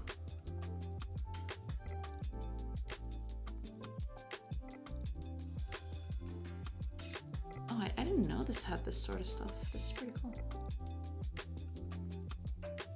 Cool. Okay. So let's make an experiment. I don't know if this is gonna work, but actually, first of all, before we get to do this, I'm actually going to commit. So otherwise, if stuff goes down, I will be very sad. Let's just commit.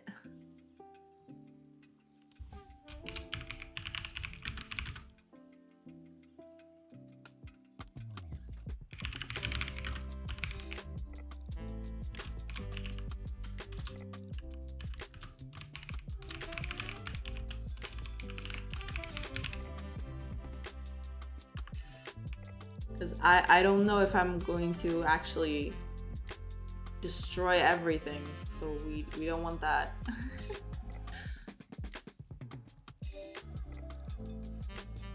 Oh, and actually, let me just check something real quick. Because I don't think I deleted that folder.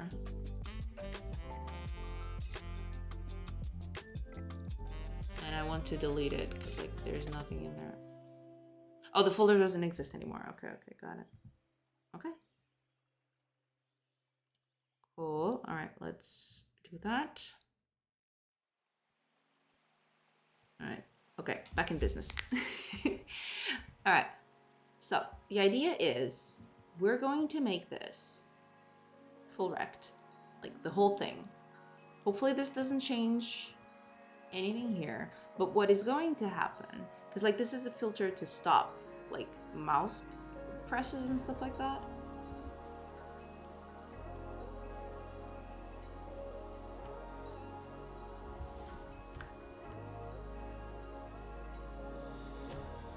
So yeah, now I can't click on anything here, which is good. Like, you kind of want that to be the case. So now I can't click on anything. I can just exit through here. But then when we get back, we can actually click on stuff down here. So yeah.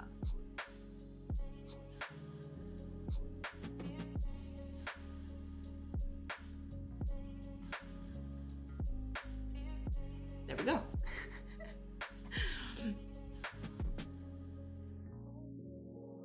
Albert! Hello! Can I do you some question kindly? Yeah, feel free. Ask away. I'm not sure if I'm be able to answer, but you know. I love seeing the UI evolve. I mean, I can't believe how much time it takes, but it's cool to see it evolve. Yeah, I mean, that's the thing. The real problem with UI, I feel, is that, you know, for starters, I don't have a clear rule or guide set for now. Like, right now, I'm just implementing stuff as I need. I feel that I needed. So like I need a thing to like equip people, and like eventually this is all going to change. I feel like none of this is going to stay on the final product at all, but like the functionality is already there, so it's just a matter of adapting the visuals, I guess. But yeah, the UI is one of those things that just it always evolves and just never stops changing. How many words per minute can you type? You are a fast typer in typing speed? I don't think I'm a very fast typer, actually. Like, I type okay. But I'm not a very fast typer, no. I don't think I'm that fast of a typer. Because I also do a lot of typos. I typo a lot. I guess it's just a thing. I do a lot of typos when I write, especially when I do it fast.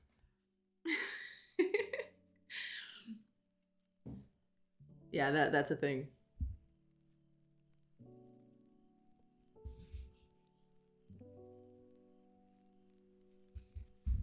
I'm debating whether I should have something on top of this to signify that. Okay, let's do one thing first. We're gonna put like a small, where is it? Ah, here we go. So over here on title, let's actually add this. So this is gonna be title. Oops. See what I mean? This is gonna be the label. Let's rename this to title, and let's add a button to this. There it is. So cute. Oh, wait a minute. I'm doing this in the wrong spot. No. That's not what I wanted to do at all.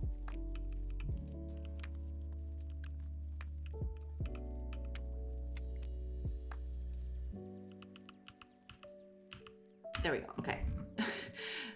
This is the title I wanted to change. There we go. All right, let's add a box container. Oh, it's already, what? What are you doing here? Get up there. Over here, yes. So put that over there. This is gonna be title. This is gonna be label. And we'll just add a button to this.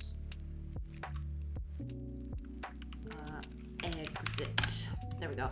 And what we're going to do, we need the layout of this to be, oh, it's already on fill.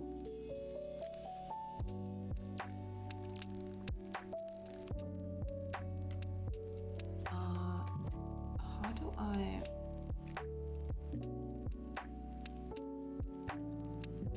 what do I have to do it with like a panel or something?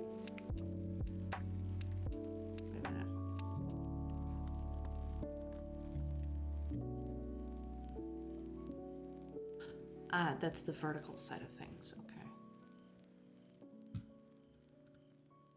I want this to expand. Ah, here we go. There we go. Okay, perfect. So now all we need is an icon for this, and it's not that hard actually. It's just a very bare bones thing.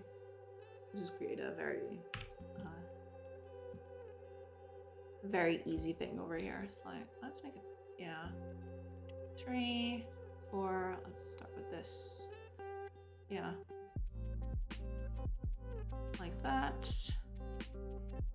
Actually, if I use a line tool, it's easier. Yeah, there we go.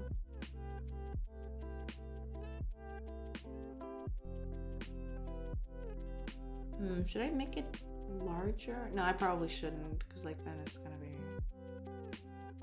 yeah, all right.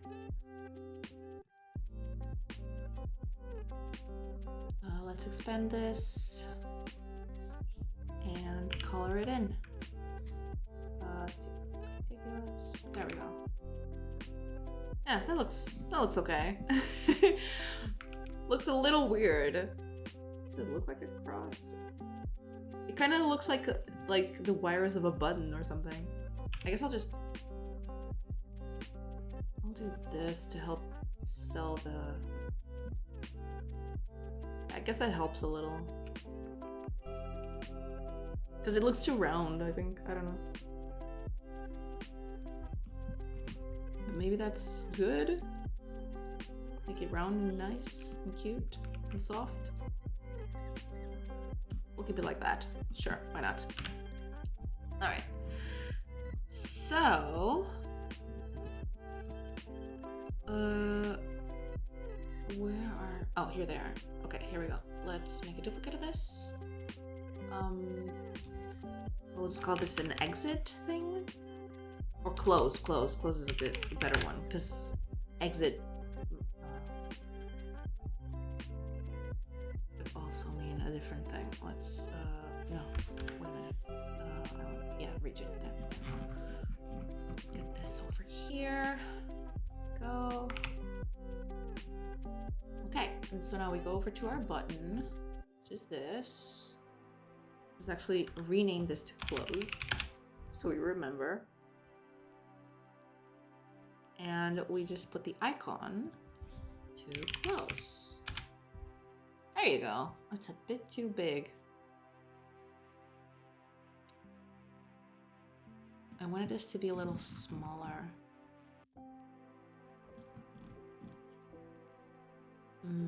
Okay, let me just check something real quick.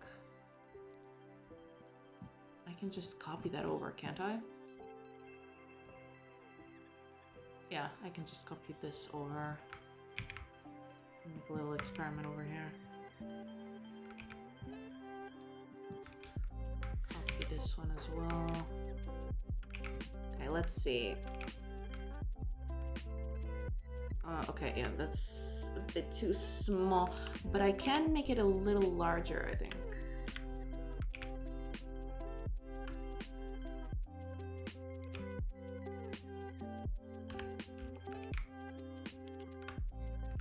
There, and then I can... Is that enough?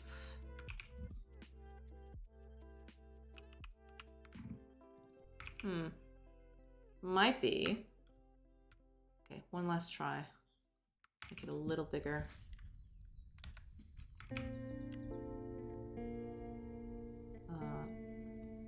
No. Ah.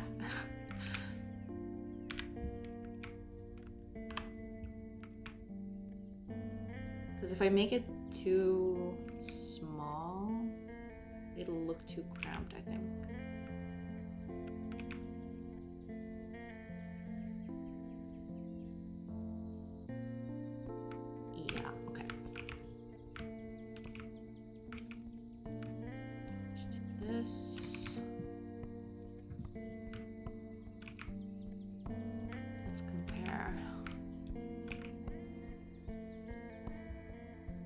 Yeah, this one does look better. How much is this?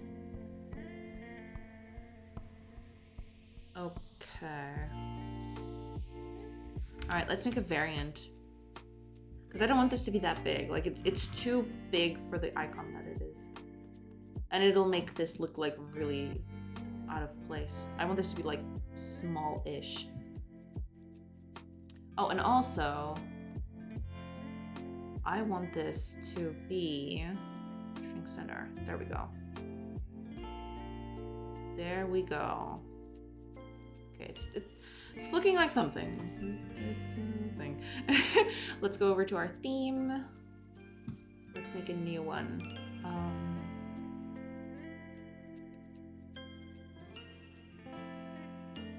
Yeah, I can't do it like that. I'll need... how was it? I think it's this. So this would be like button, close. There we go. And then I go here. Tell this is a button. Right? I tell it this is a button. Yes. I actually, hold on. Can I make a copy of this? Can I duplicate this? That would be pretty nice. Well, I can copy this. Kinda. I can kinda copy this. Give me a sec. Delete it. And we're gonna copy that, yeah. Just not through the UI, because the UI doesn't let me duplicate stuff. And that's... well, I should probably... Yeah, okay. Fine. I'll make it the usual way.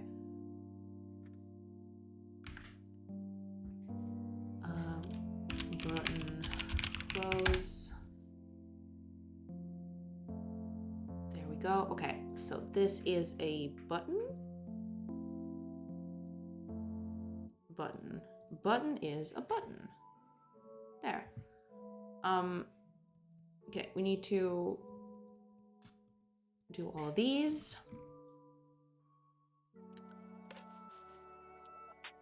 And we need to do the font color as well.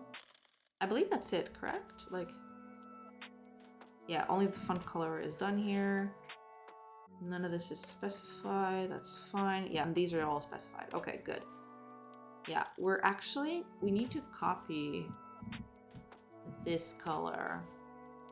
So let's just do this. There we go. And we need to set up the styles. So let's do that. Yeah, style. Okay. So here's what we're going to do. Oh, first of all, let's set this to be a button close. There we go. It looks weird for now, but we'll get there. We'll get there. It's fine.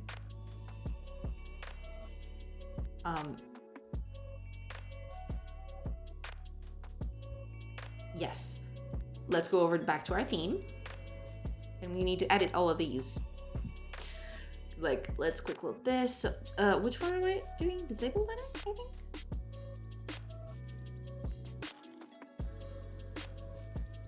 Hi, Pokeparta. Hi, welcome. Hello. Oh, there was an ad. I totally missed it. I am so sorry.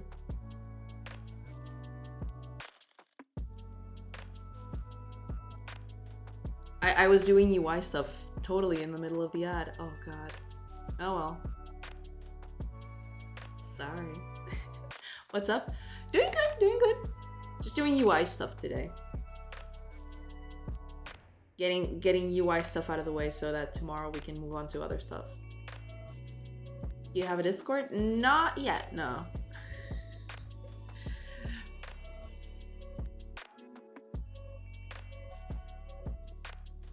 Not yet. No Discord.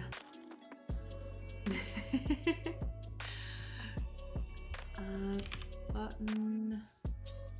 What was I doing? Disabled? I think that's disabled. Default disabled. There we go. I think that's it. Yes, that's it. Okay. Let's load these all first. Focus. Default focus. There we go. Hover. How can I bore you with Brock stuff without a Discord? You can just type it here. It's fine.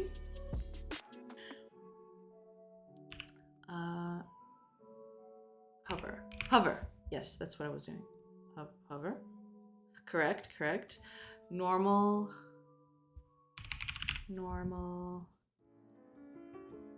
And pressed. There we go. Okay, so now we need to do, because like we have a button that is very close to this, which is the button you've seen everywhere. It's this one.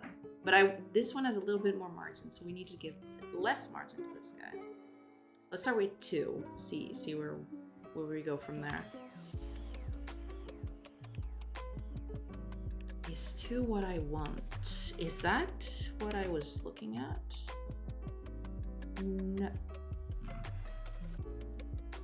No, I think it's 3 then. Or is that too much? That is too much.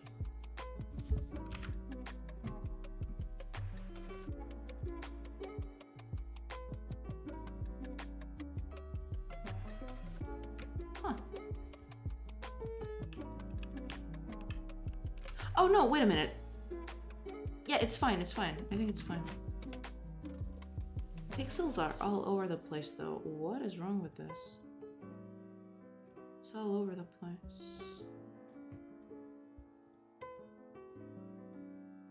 Yeah, it's a little skewed. I wonder why. Where's the theme? There it is. Let's do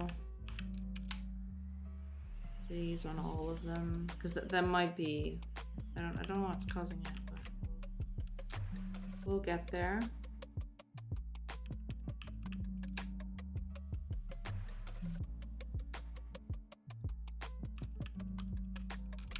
Okay, all we need to do is figure out why are you off kilter? What is...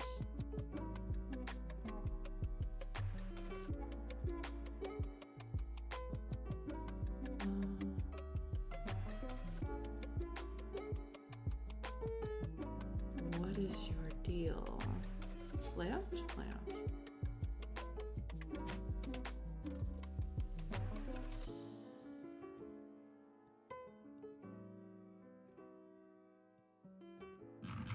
What did that do? Oh, okay. No, we don't want that.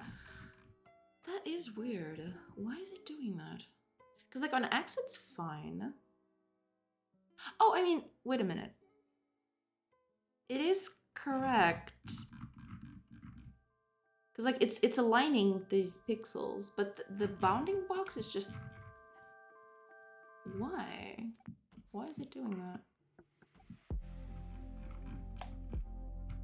It shouldn't do that, should it?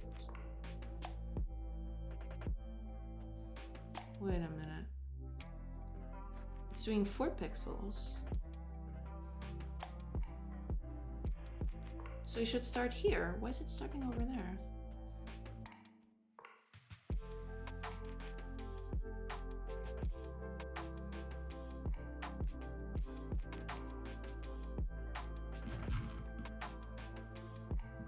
That is very weird.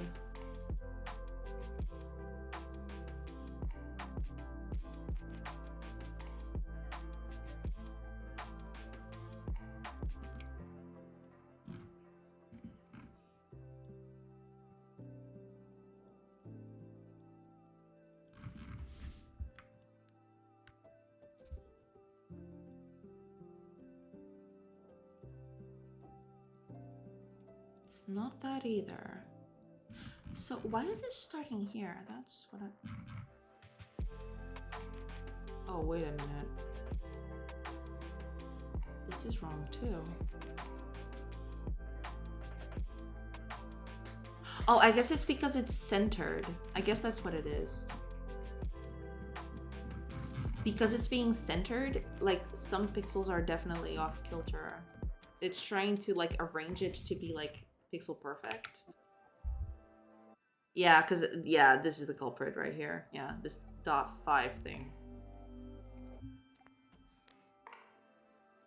It's definitely that. Alright. Well, so long as it keeps it all within the pixel frame, I am okay with that.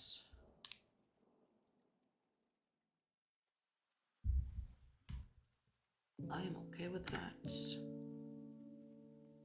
Oh yeah, but there's stuff that... Oh yeah. Yeah. Never mind, never mind. Got some stuff here. So, let's go out of this. So on enter. Not that one, this one. Enter, where's it? Enter, enter. Yeah, the title. And so it's not that. It's this now. There we go. Label. And we'll need a button.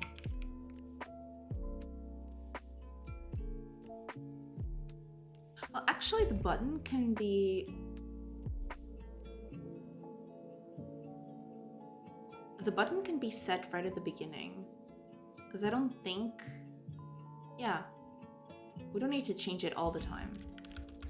It's not specific to this case, so we'll just set it up here. It's fine.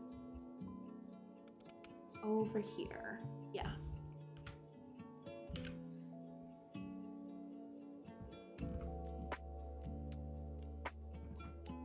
Alright, we'll do something like...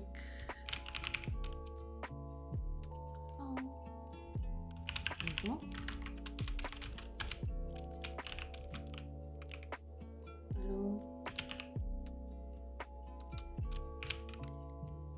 Close button. There we go. And on the close button, you just copy the path of this, put it over here. There we go.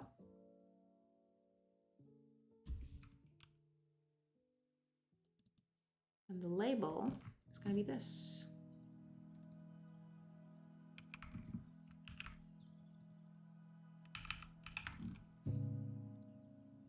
Get this side of the way.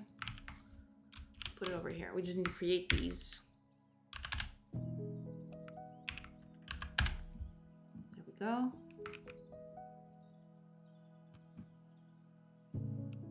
This is read-only. And what we do here is UI close button pressed.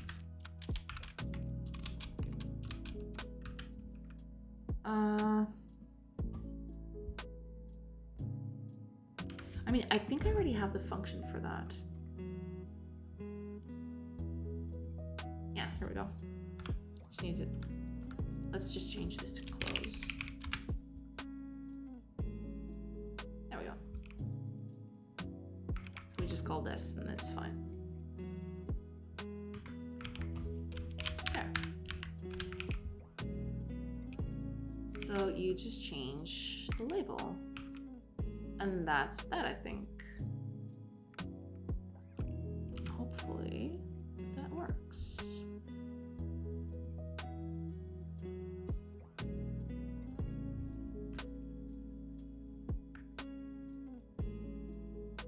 Okay, here's the button. It looks a little wacky. When it's so small, it should be a little rounder.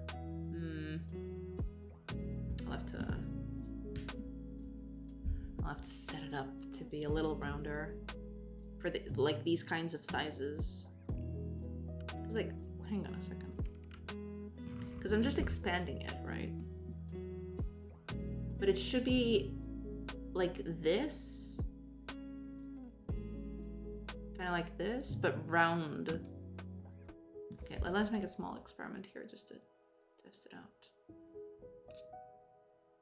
So it'd have to be 2 out, so like this. Well, kind of like that. Not exactly, because this doesn't look exactly very round to me. I actually like my my sphere. I mean, this is probably more accurate, but I'll probably change this to be something, to be a little rounder than this. Because I don't like how this looks.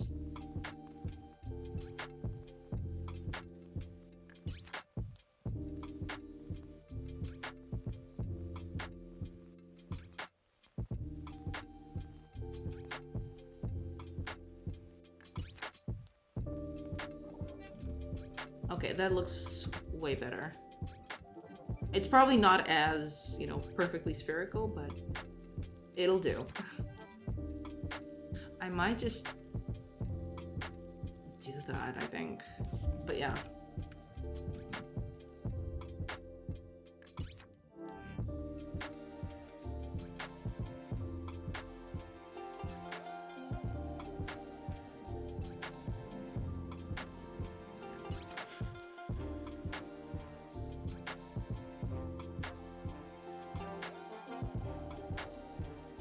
Yeah, I think this looks definitely better than the other one. I can actually color this one in and see how it looks, but I don't think I'm gonna use this one.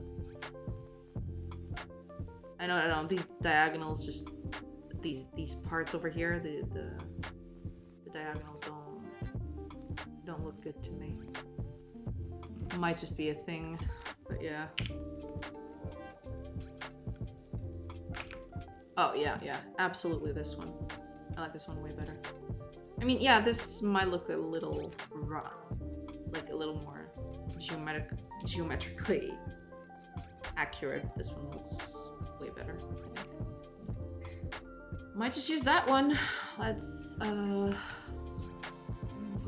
here. Let's test you out with a cross. The big problem with this is it almost looks like a button, like a literal button that you sew on clothing. But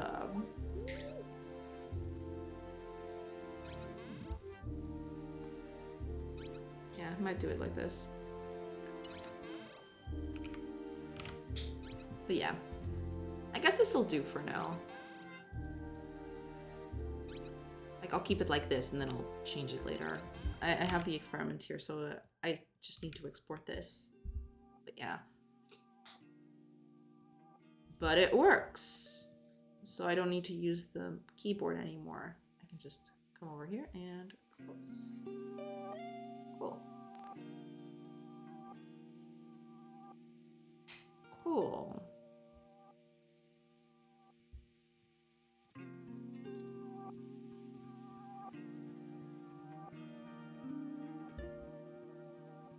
All right.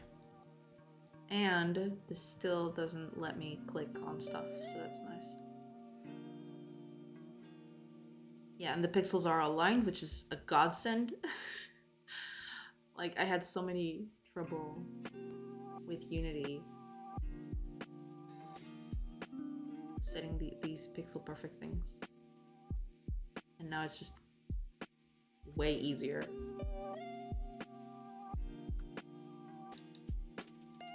Okay. I mean, we have the keyboard keys to look at. I'll actually add like the cross over here as well. I might just export that one. Just so the cross looks good. Because I want to put the cross over here as well, the exit button on this as well. I want this to be fully playable with the mouse.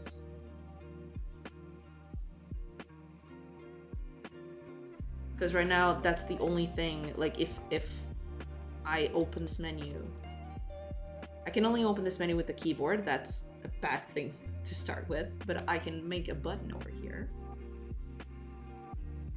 to open up this menu.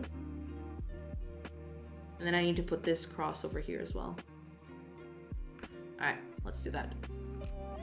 So I'm actually going to export this, I think, but I need to export all versions of this.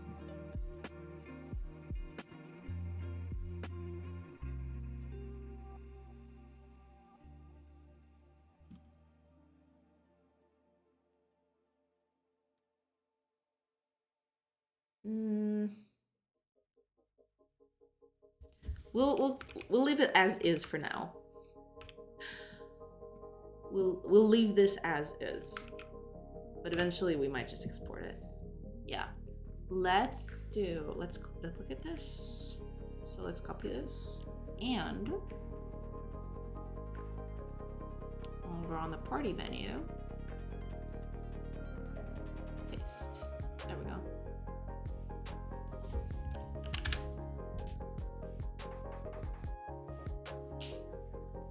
Yeah, there we go.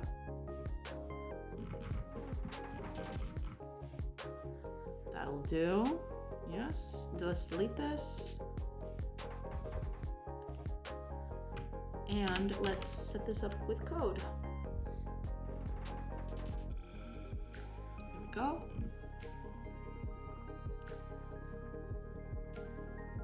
Right.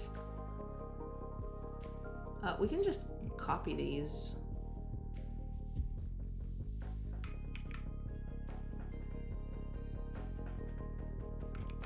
There we go.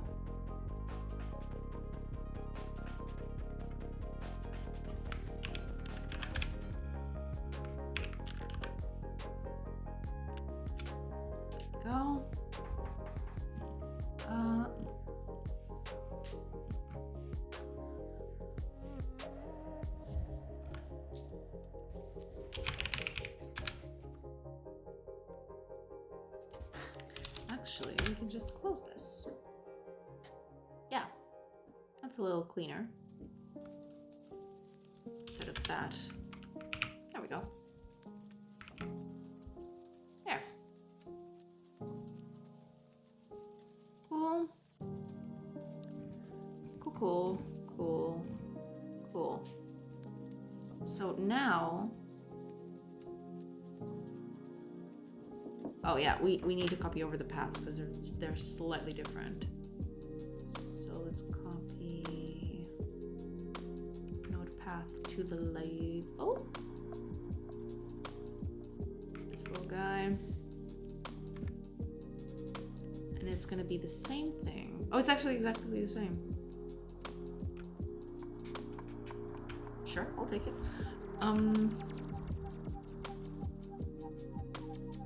There we go, yes. And the setup. We need to do one more thing over here on world.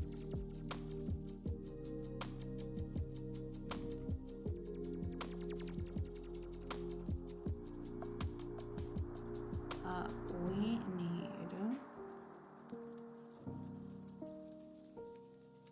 So like when we press here, there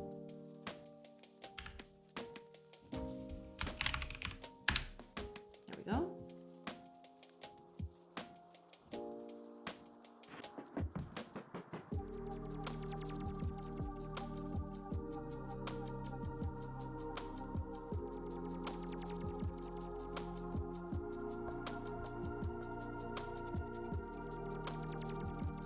Setup actions, here we go. So that's what we need to do. We need to add a new one here. Character menu. Party menu. Yeah, let's call it party menu. And open party menu. There we go. And actually,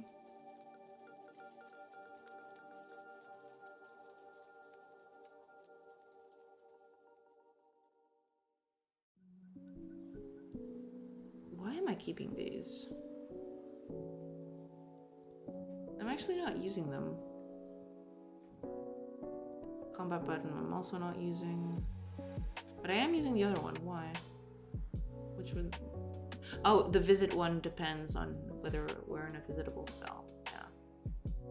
That's fine. Well,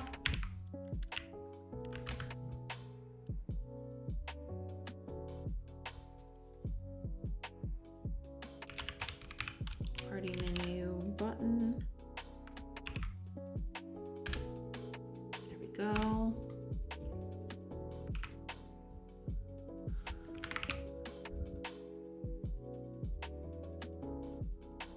And that should be it. Hopefully that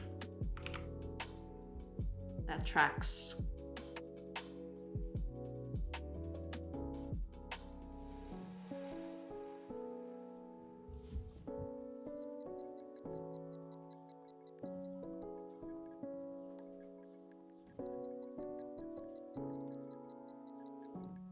That's another thing I need to do.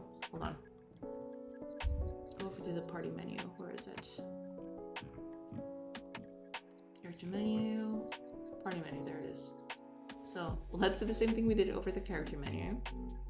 Let's make this full rect. And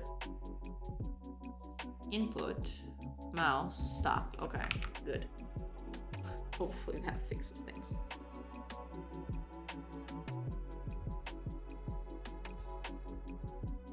Party menu, so I can't click on stuff anymore. I can click here.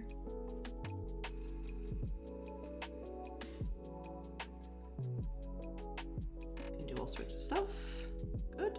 Close. We're back. Can open it up again. Okay. We're good.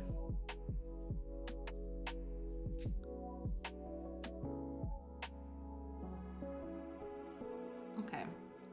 We need to start thinking, because like tomorrow I wanted to start on actually building the base. So like having the mechanic to like build buildings and put people in there working and stuff like that. So hopefully I'll get to start working on that tomorrow.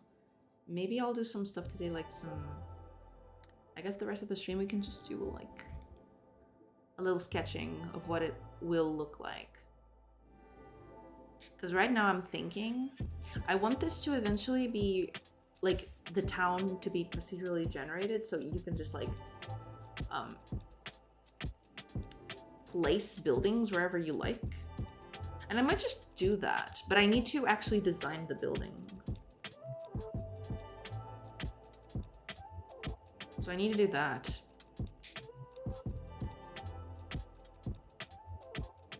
Okay, let's see what our tile set has. Because there was a really good development this week where like Kenny actually posted that he's doing more tiny stuff, which is pretty cool. That'll give me a little more stuff to work with as I prototype this. So that's pretty fun. But we'll need to do something for the whole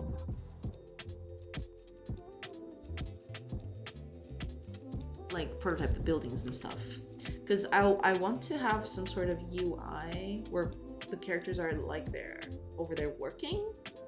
So let's do that. Let's open up the, where is it? There we go. So this is what we have to work with for now. I guess I'll just place buildings at random. Not exactly at random, but like, this is a building and that's it, you know?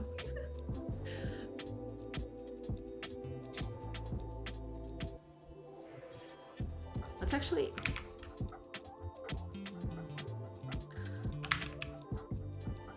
because I want to do something with this. I wanted to make it closer to what I envisioned the colors are going to be like eventually, hopefully.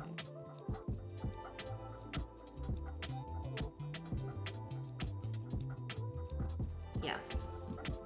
Okay, let's bring over our palette here. Yeah, let's make a copy. Oops, not like that.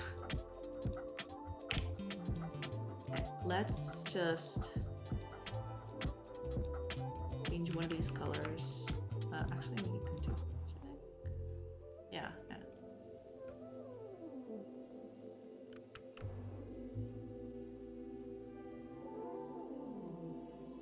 It's not gonna look like that, but we do want it to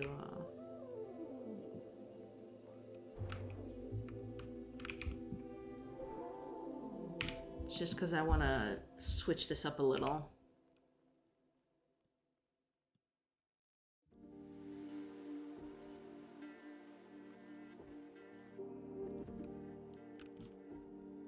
Okay, so that's fine. Let's change the coloring of this then. I kind of want this to be like really dark. That's the problem with this specific tile set. It doesn't allow for very dark stuff, I think. Yeah, I guess I'll just do that. It's fine. Oh, wait, actually. If I do like this, then I can put this over here. But then that won't look good, will it? It actually doesn't look that bad. Alright. We'll manage. We'll need a bunch of buildings like this. So the initial thought is we're going to just place these things over on the grid. Like stuff like this. And each of them is going to have a different thing. But for starters, they're all going to look the same. And they all will have characters on top of them.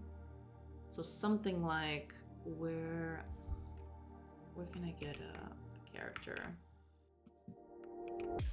Something like you, for example. Sure. Here, an innkeeper. Why not?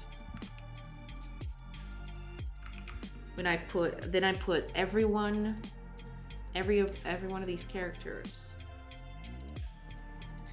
in front of the building that they're using. That's the idea, at least. Okay, let's just move this over.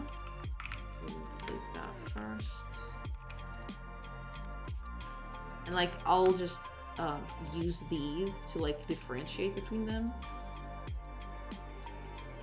I guess that'll be easier at the start. It's like a blacksmith. It's just where is it? Who could be a good blacksmith here? You, I suppose. Sure, a blacksmith.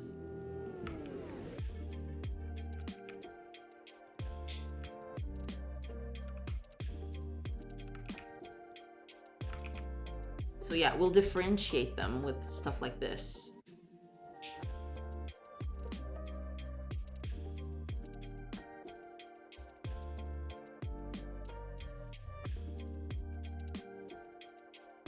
And then you can click on stuff and do stuff in there, I suppose.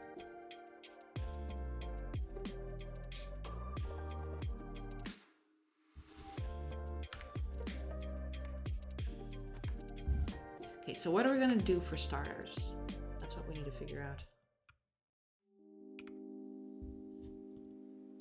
We'll need housing. Oops. So we need housing for people. That's the basic one.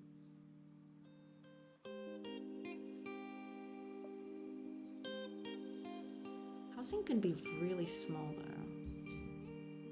Where's the castle for me? Well, yeah, I hadn't considered that. We do need a bigger house for the main character, which is you. Like you're supposed to be like the leader of the settlement in a way.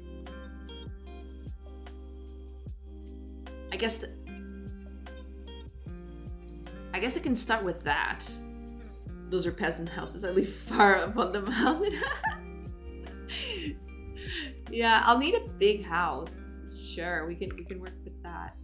Let's just make it big, like not very big, because we want this to be like eventually it might be bigger, but for now we'll just keep this. So like we can also differentiate them with size, I suppose. Like chimney here and a lot of stuff in the front. Oh god, that looks horrible. Never mind. Makes it look like a factory or something. So no, yeah, we'll need something like that.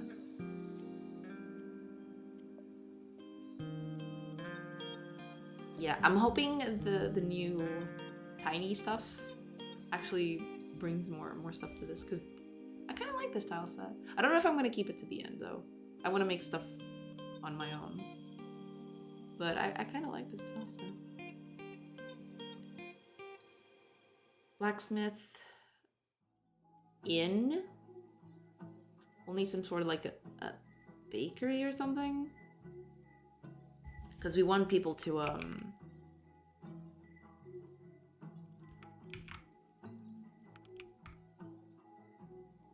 we want people to bake food. So we have food for traveling and stuff like that.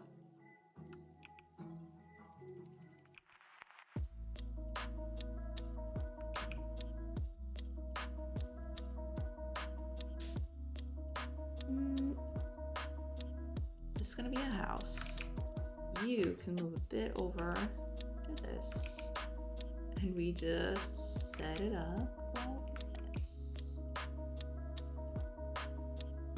like that. There.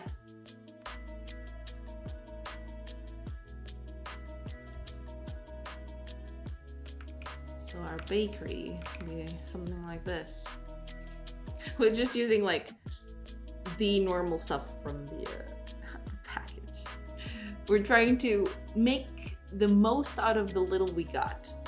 That's basically it.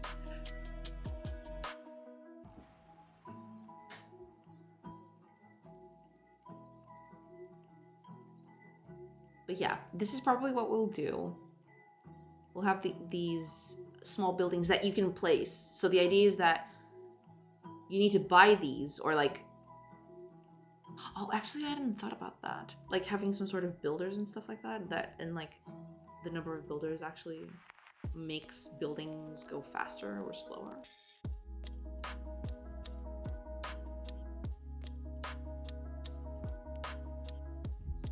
What would be a good builder? Let me check.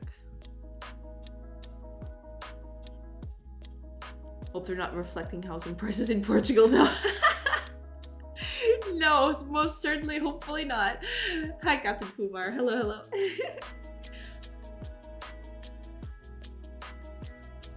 Hello, hello. Hopefully you're doing well today. We can actually add decor to this. I totally forgot about that. We could just make the building like have stuff in front of it to like symbolize what it is. So like the blacksmith can have like this up in the front or something. There. And like the inn slash thingy can have this in front.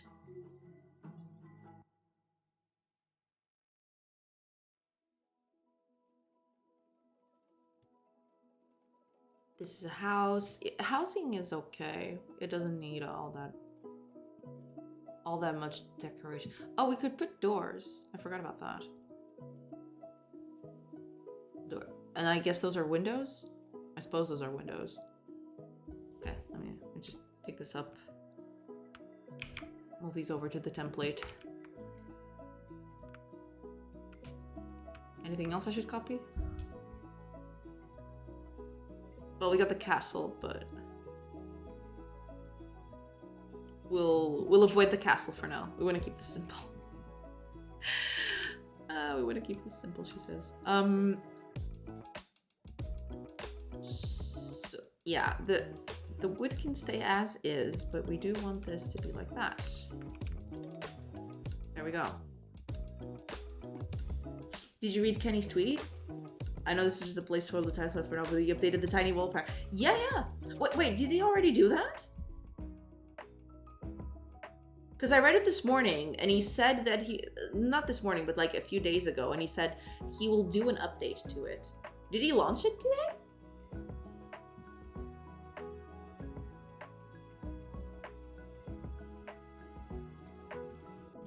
Hold on, I have to check. This is important.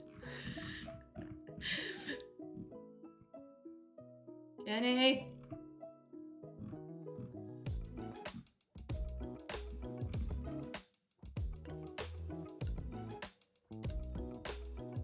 He announced it. No idea when the update comes though. Yeah, I really hope it's soon because I'd love to add more stuff to add variety to all of this. But yeah, I did see it. I was very excited because this is all placeholder, but at least it gives me a little more leeway to until the final art is done. I think farming is a part of it, and that's going to be very helpful. Yes, because I need that. Eventually. Oh yeah, that's actually a thing I should do too. Hold on. Let me think. Because yeah, I probably should. Because do you want to implement farming? Possibly, yeah. So the idea would be that you'd place buildings in your settlement to do various activities like farming and blacksmithing, stuff like that. I'll have to think about it. But yeah, farming would really help with the... Yeah. Basically, the whole idea of the base building stuff, which was what I was thinking about right now. How German of you. I'm not German, but yeah. Maybe I am spiritually German. Who knows? But the idea is... let me start this over. So right now, your base has got nothing. So I was thinking, starting tomorrow, when we go into your base, so this is your base. German games love job simulators. Well, it's not exactly a job simulator. It'd be something a little easier to manage, I think. It would still involve some management, but not very intricate. But yeah, the idea would be that you'd start with a barren field. Well, not exactly barren. You'd start with one or two buildings, very normal buildings. Hire some person to do the fun stuff. No. Yeah. But the idea is you'd start with one or two buildings. And the idea would be you'd have to gather resources to build the other buildings. And then you'd start your base from there. And eventually you'd grow and you'd get more resources and stuff like that. And yeah, eventually when you build buildings, so for example, if you build a blacksmith, one of your heroes, so one of your people, will have skills. They don't have skills right now, but the idea is that besides like combat skills, they'd have like trade skills. I guess it's the best way I can put it. I'm not thinking of another word, but like they'd have trade skills where they'd be good at like blacksmithing and farming, like yeah, like job skills, stuff like that. Yeah. So basically, they'd be good at like farming and blacksmithing and stuff like that. So you'd be able to like the whole game should be like balancing who you bring with you, because eventually, like if you go around the wilderness and going to other cities and stuff like that, you'll expose your caravan to attacks, because like the enemy is out there. He wants to like kill you. There's no other way of saying it. Like they want to eradicate you.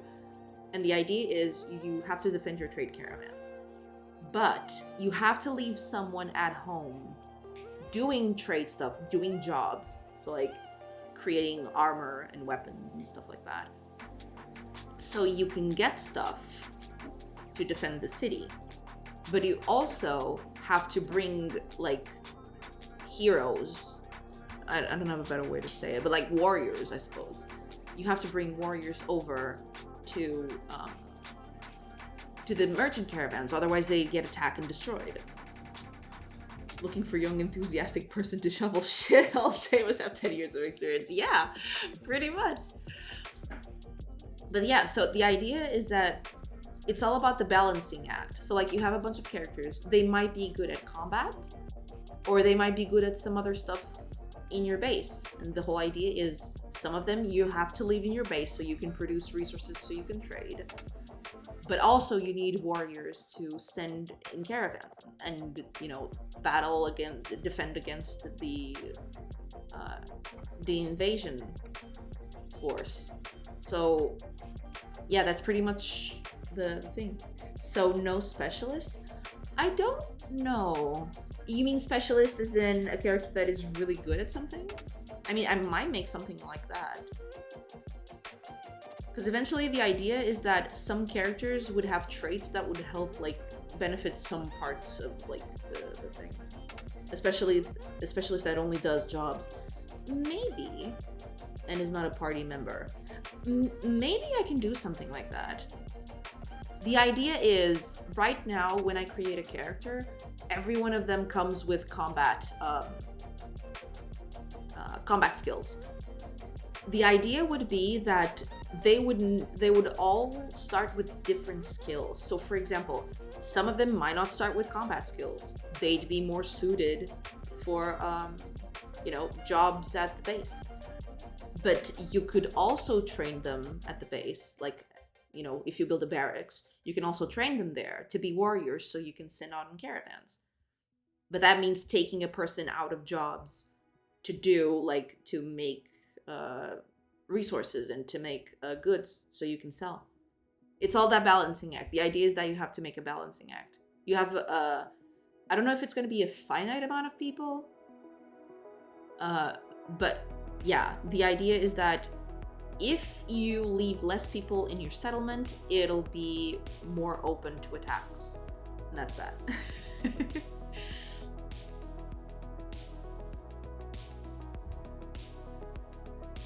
And yeah, the whole thing is a balancing act between, having people over here producing goods and having people making the trade routes and stuff like that. So I'll have to think, because ideally you'll start with very small stuff. You'll start with 4, 5 people, because eventually I want to make events in the game where, depending on what you do, so for example, if you successfully repel a raid from the enemy, people from neighboring settlements will hear about it and think, well, that might be a good place to be right now, because we fear we fear for our future. So if they can defend themselves, maybe I should go there, and then you get more recruits that way. So depending on the stuff that you do, people will come to the city and bolster your numbers. So ideally, you'll start with a few houses with people living in them. It's like a very small hamlet with practically nothing. And the idea is that you build it up small. You start small and then eventually you'll grow. So yeah, maybe I'll just do that for starters. You start with housing and people, like some, I don't know, 4 or 5 people at max. That sounds complex and interesting. More and more settlement builder game. Yeah, I mean, kinda. Yeah, kinda like that. It has a little twist of like, you know, you having your own warriors and you having to manage them with trade caravans. But like the vision of the game is initially you start out with having to build the base. So like you have to like set up the trade caravans. You have to, plan out the buildings, put people to work there.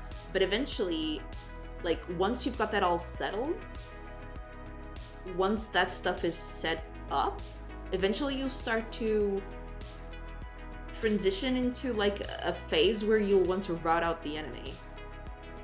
So like eventually it starts to go into a more combat heavy phase, I suppose. You'll still have the settlement building and all of that. What is the motivation to move around then? Well, at the start, you mean between settlements, I assume. Constant threat of enemies. Not exactly. So the idea is you have to defend your settlement, and you don't have all the available resources that you need for some stuff. So for example, if you're out in the grassy field, where's the game? Where are you? So if you start on a grassy field with no wood around, for example, you'll need to go somewhere where you can trade wood for you. The idea of moving around initially is that you need to gather resources that you don't have direct access to build stuff. So like you need wood to build stuff, for example. So that's the initial idea. So like you have to establish merchant caravans so you can get goods that you don't have access to directly.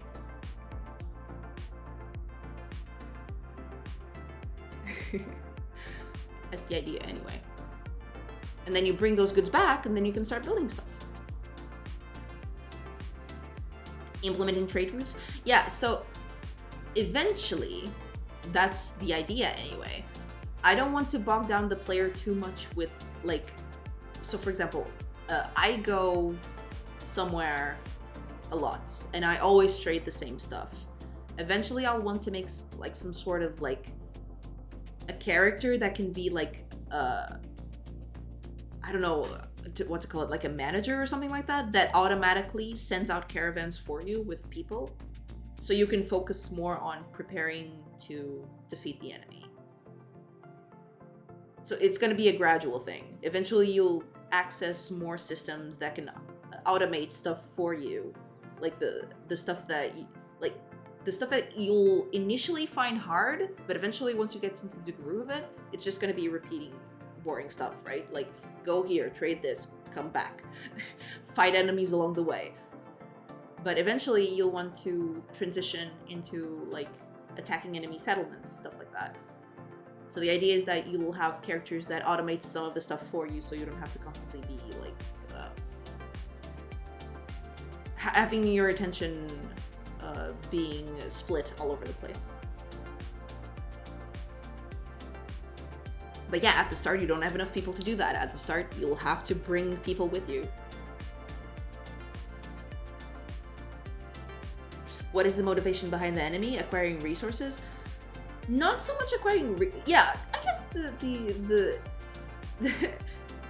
yeah, the motivation of the enemy is just conquering the territory, basically, and the resources with it, I assume. But yeah, the enemy is non-human, the enemy is human, yes. It's like, best way I can describe it is like an empire. Cannibals, no. Oh god, that would be terrible. No, they're not cannibals.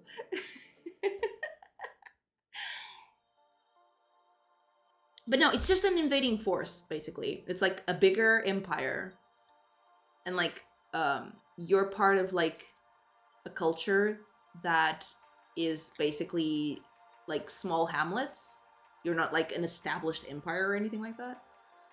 Only one type of enemy? Well, no. Because, like, I'm assuming that even within your own, what do you call it? Even within your own faction, I assume that some people will disapprove of some stuff that you do. So maybe they'll attack you too? More than one faction. I guess they can split off. So like it's the same culture but different factions. Yes.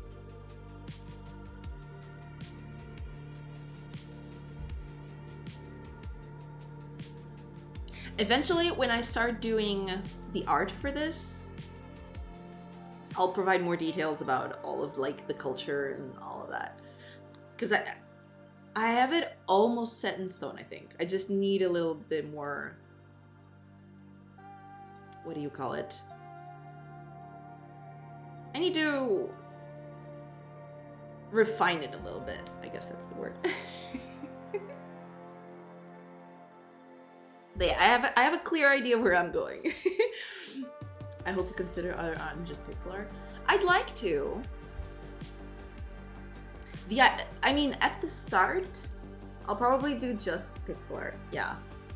But eventually, you know, the ideal thing would be like very low poly 3D models, kind of like a PS1 game. That would be the dream. But like at the start, I won't have the time or the resources to do that. I'll only do that if like the game is like hugely successful, which I'm not betting on. So for now, it's just, yeah, pixel art for start.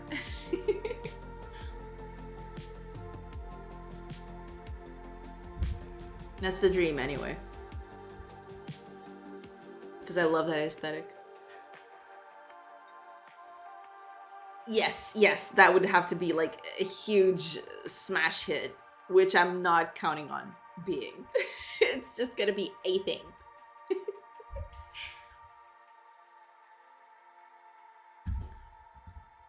But yeah.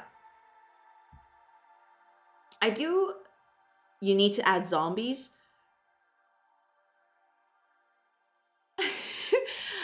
The thing is, zombies are not gonna... Everyone knows zombies make it successful. Oh yeah! Yeah, I should do that. Like, zombies, pirates, and ninjas. All of them. In the same spot. Fighting for dominance. If you need art, here's the sword I made. Cool! Thank you. I'll take that sword. I will take it and use it as my own.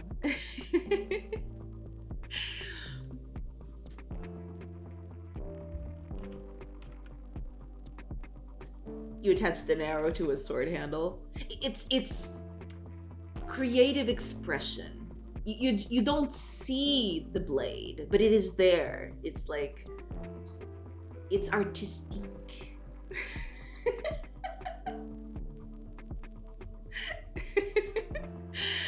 You can't see the invisible edges. It's a wind sword. It's the coolest wind sword ever to exist.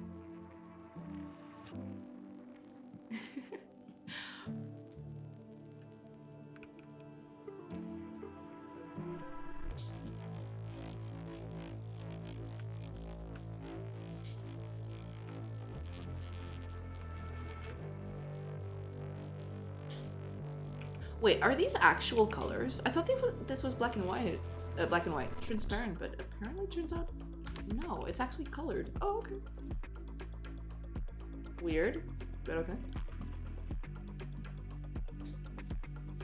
All right, so we got doors. Let's add a few doors here.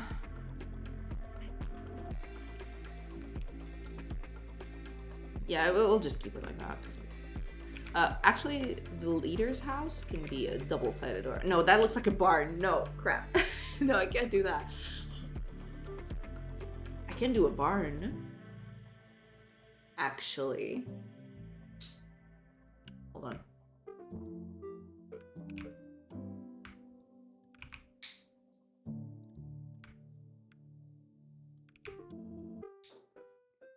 Too bad it doesn't have a middle tile for the roof. Yeah. Oh well.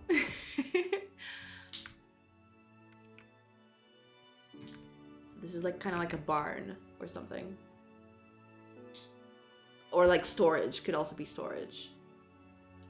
For higher roofs, yeah.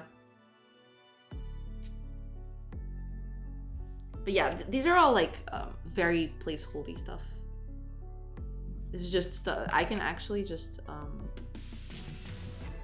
there's a cart here. Perfect. Put it on the storage area. There.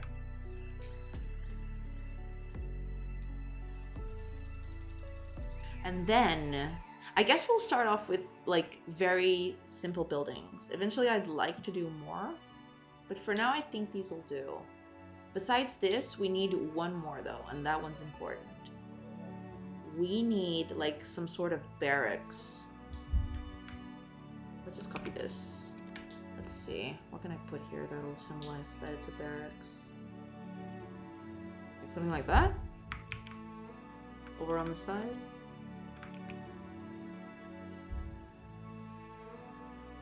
It just needs to be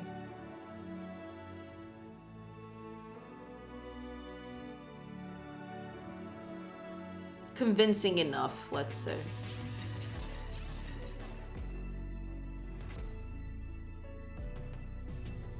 Oh, ads are starting soon. Okay, gotta pay attention to that. We don't want to repeat it last time. That would be bad.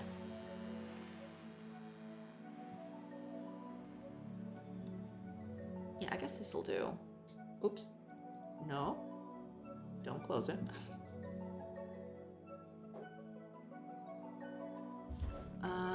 Actually,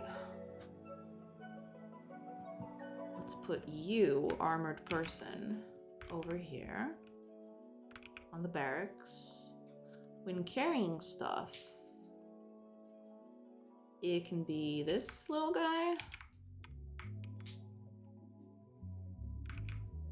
There.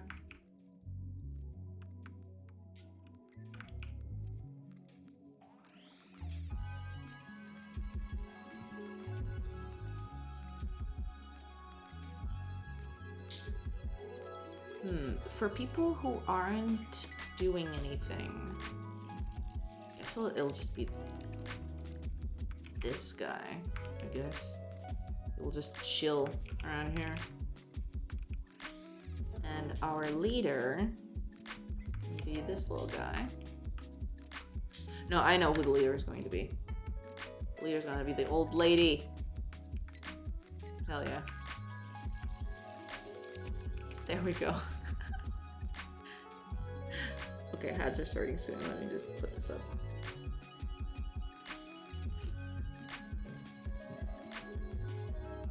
Actually, I will be right back. While this is going, while the ads are going.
And back.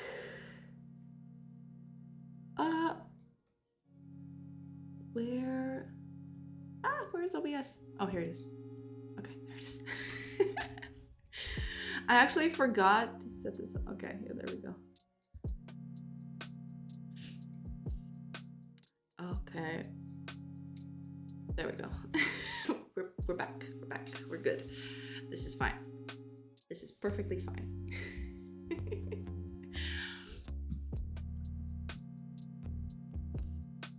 Yeah, I might just do a few more of these buildings. And then tomorrow, starting tomorrow, we'll have the, let's say, pleasure. Yeah, I guess that's the best word for it. The pleasure of implementing all of this. It's gonna be great. No, it's not, but it'll be fine. I don't even remember what this building, I think this was like a bakery or something. Let's put something there that will signify that it's a bakery. How would I do that? A honeycomb would be okay.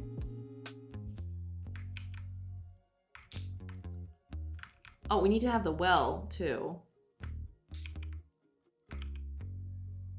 Water access is pretty important. So we need the well too. But well, I don't think the well needs someone to work with it. Like people who need water just get to it and go back. Or maybe we do need a water carrier, I don't know. Who's gonna be our water carrier? A cactus. A cactus is a perfect water carrier. There you go. Oh man, I don't have enough people sprites. I don't want to use modern stuff. Because they all have guns. And that's bad.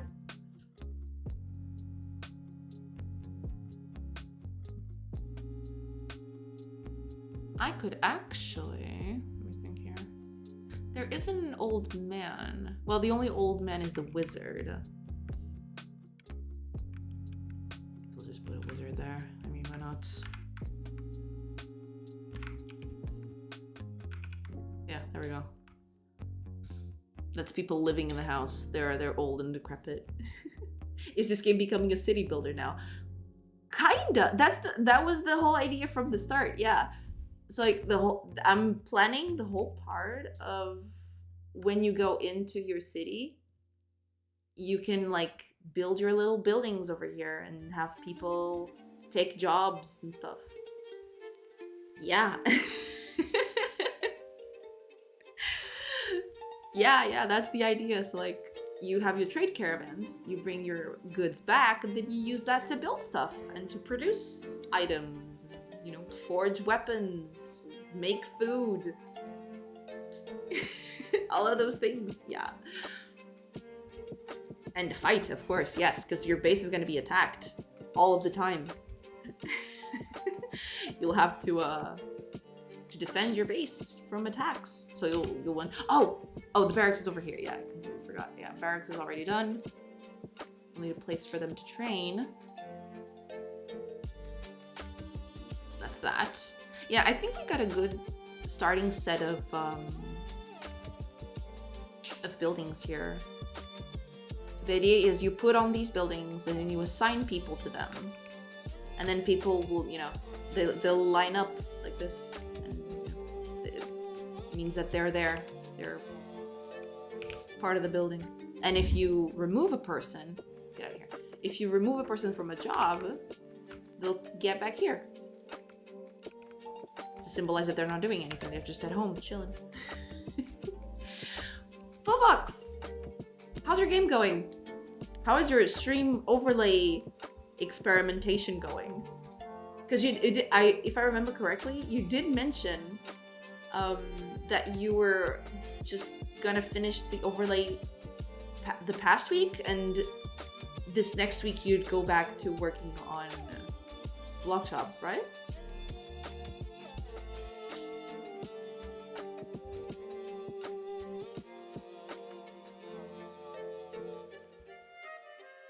Unless I'm remembering that wrong. I might be remembering that wrong. I got the car moving around when people redeem stuff. Oh yeah? Cool. That's awesome.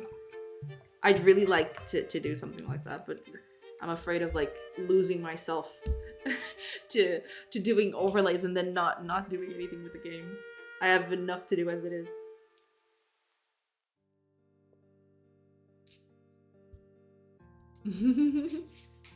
Oh yeah, I'll bet. Must be super fun. I'll have to try it sometime. Oh, you're planning the next phase. Okay, got it. That's good.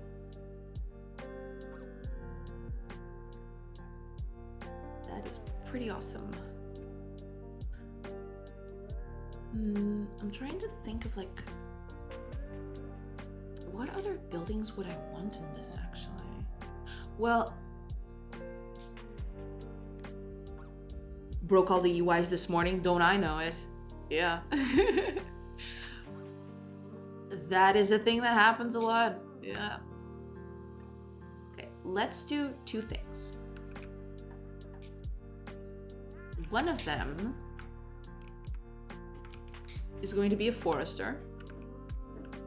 So like if you start your city, did I close the game? No, it's still open. Where is it? Oh, here it is. If you start your city next to a forest, you can build a forester to get wood. So we'll need that building there. On the same end, if you're next to water, you should be able to fish. But I don't think there's fish here. I'll just put a bucket of water to symbolize the fishy. Also, we'll need a hunting lodge. Now, hunting lodge, I don't know how to do.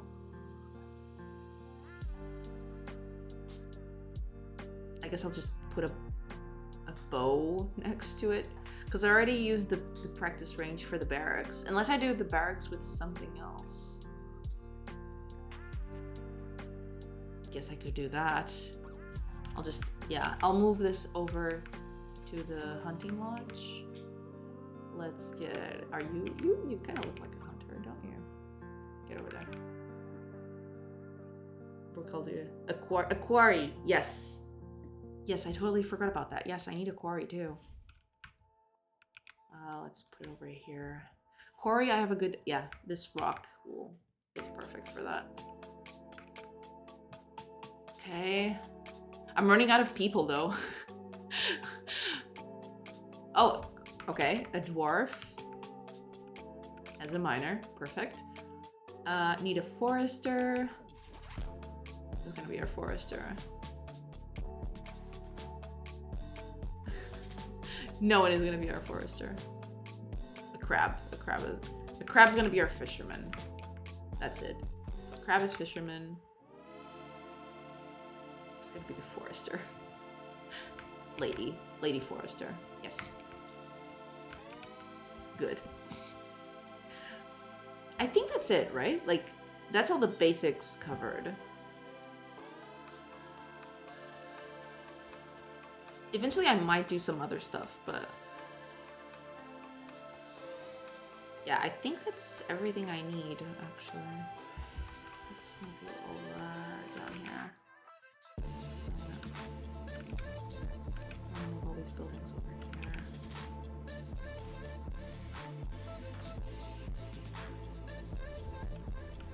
Move this here, and then I can move this up here. There. Or put the water here. This is where the jobs begin. This is just idle people.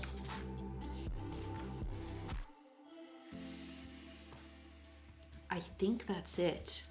I need to turn these into textures. There is another thing I want to do. I don't know if I'm going to be able to though.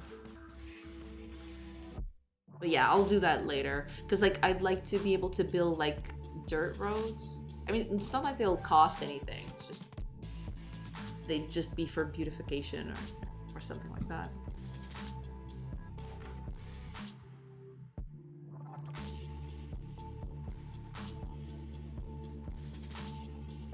I do have a few roads here like this, but they look kind of iffy.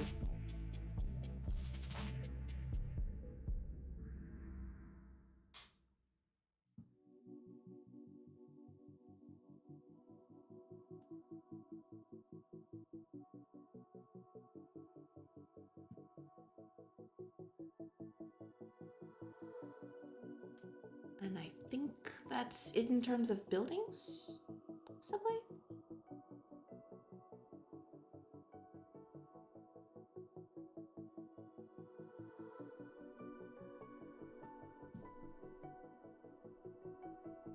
There's a lot to do here. Like I'm trying to think of like every building will need like a little UI to like put people there, so you can just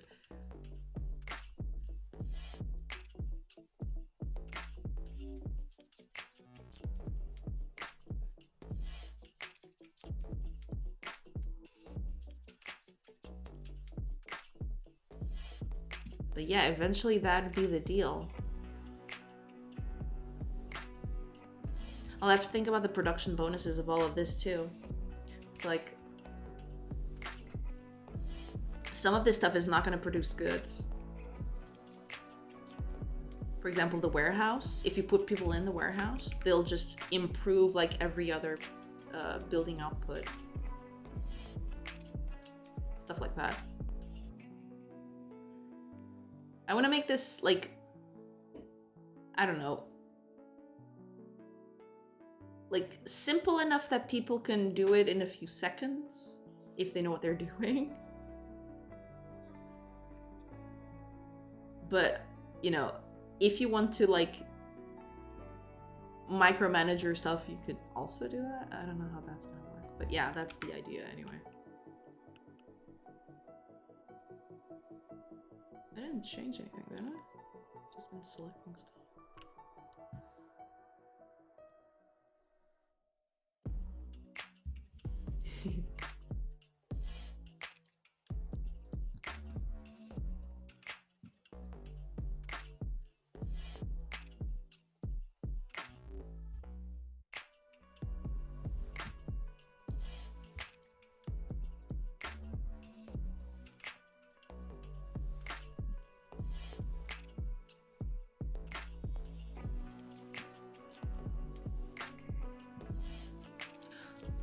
I am thinking about something else that might be.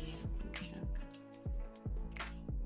Like I'm trying to think of the production chains. I think there's one extra thing we might need.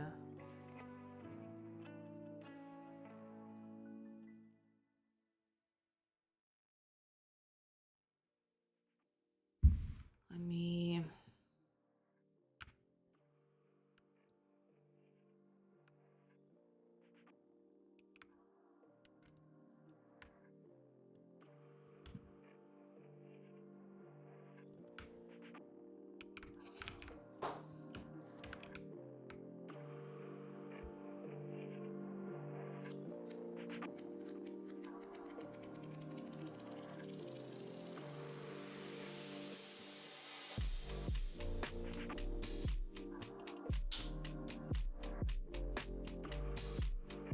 No clothes here.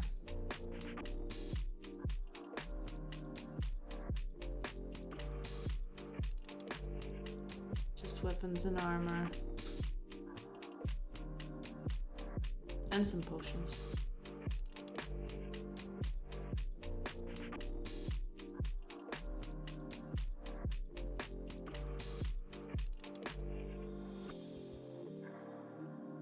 Some color variations to the roofs of things? Yeah, I'll probably need to. Yeah. Make a lighter version. Okay, give me a sec.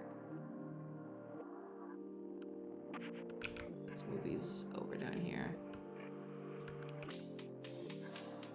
We actually...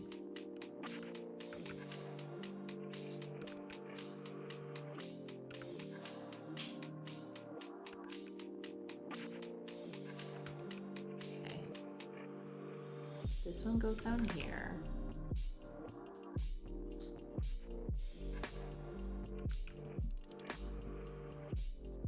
Let's make a new template here. Let's make a lighter roof. Roof. I'll have to just select this part, otherwise it's gonna be a disaster. So last color is this. Yes, so let's start with this one. Let's see.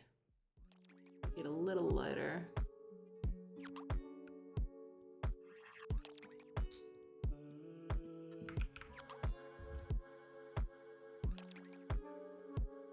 Everything the same color, I say. Sorry to hear about you being colorblind.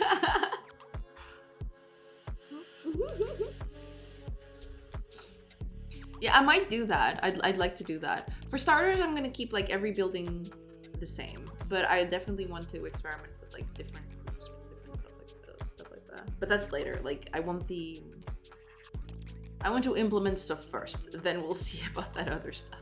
Oh crap! What'd I do? No. Okay. I thought I was selecting stuff, but I wasn't. Let's put you over here, I think.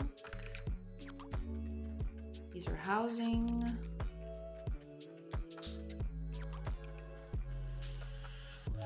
These are like basic, these are like the basic buildings. Well, not exactly, because this uses processed materials. So this would be like a tier down. Let's move this up. Because like the blacksmith is always going to use materials from the other buildings to make their stuff. So like this is a basic one. This is probably the most basic one. This one goes to the beginning. Like water is usually the most basic thing. This one also uses produced goods. This is supposed to be food box is all about the pretty. But these are the main raw materials.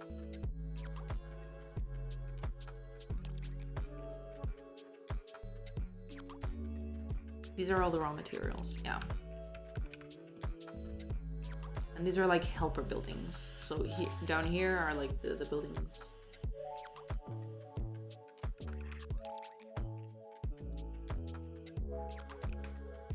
For other people to help. Or like that, you know, have other things except producing goods. And these are like the idle people. These are like the housing things.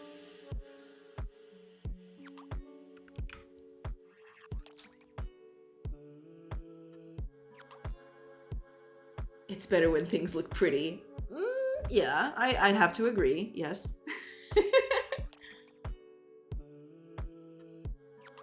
Display a work area next to the house to show better the craft resource. Yeah, I'm trying to do that, but yeah. I'm trying. Yeah, that's the idea. The idea is that you eventually that'll animate, like people coming out and like doing their work and stuff like that. That's the idea anyway. Oh, actually, let's make the barracks a different one because I want that for the hunting lodge. What would I do with a barracks? What would be a good fitting item here for the barracks? I guess a chest, I suppose. Lacking everything else, I guess a chest will do.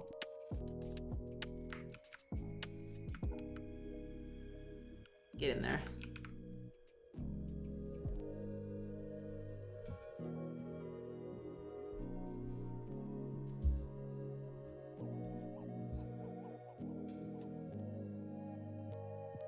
Yeah, I think this is a good start. And this is already plenty of work to do.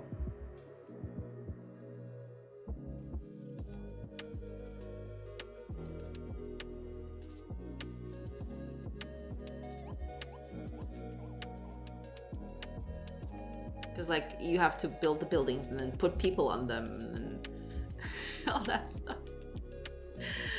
It's gonna be wild. Tomorrow is gonna be wild, yeah, for sure. When I start doing this. It's gonna be great.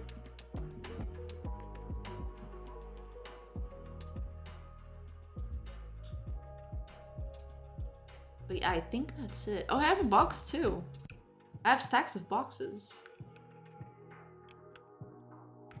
Where would I put a box?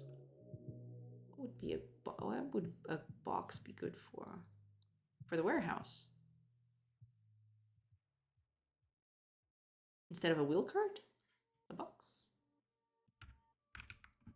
I guess that works.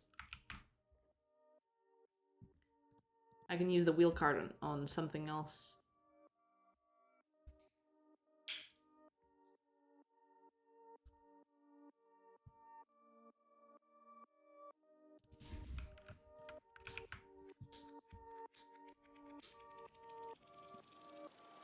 I'll have to make a lot of templates for this.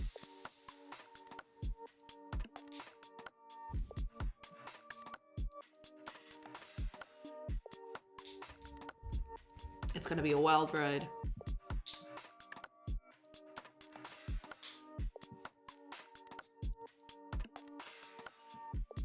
I'm really hoping Kenny releases the new tiny stuff soon. So I can add more variety to this later.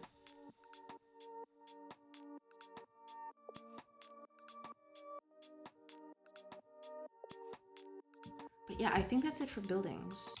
I just have to figure out, like...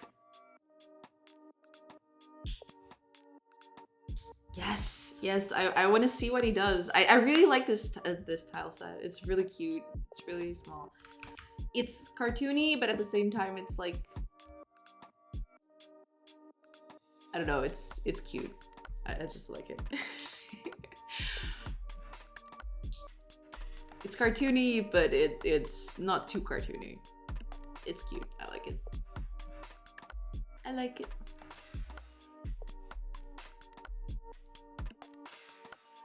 I really do wish... Yeah, I guess... Yeah, hold on. Yeah, I'll do that. Get out of here. I'll do... Because I was thinking, like, a crab being the fisherman is funny. But the crab should be the good. Like, the crab should be the fish. So I need someone else to be the fisherman. Who's gonna be my fisherman? A cyclops? A cyclops would be a cool fisherman. This is an armored guy. Where would you go? Oh, he's already the blacksmith. That's okay. We can just repeat them. It's fine. We'll just repeat this guy. Over here. And that's it. The bald guy? The innkeeper? Or the other bald guy? Give him a yellow vest jacket? Oh, I guess I could do that. Yeah. I could just change their clothing a little. Let's see. Where are you?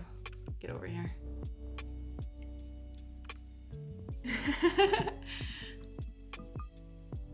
Let's see, what kind of colors can I put on you?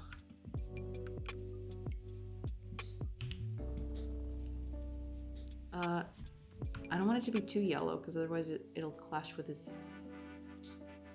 skin tone, but I can make it something like...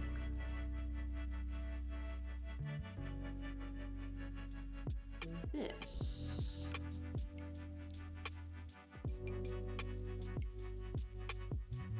They look almost exactly the same. I'm the guy to the right of him in full armor and a horned helmet. Heck yeah. Woof.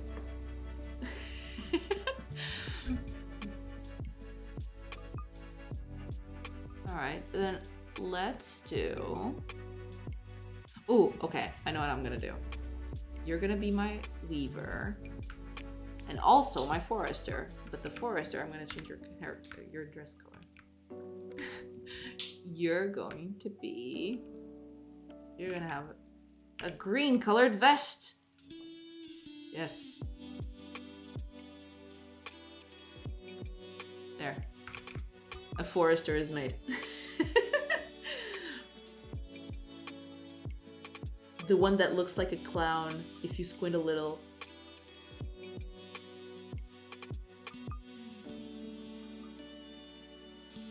The dwarf? Now I want to play Krusty's Super Fun House on the SNES.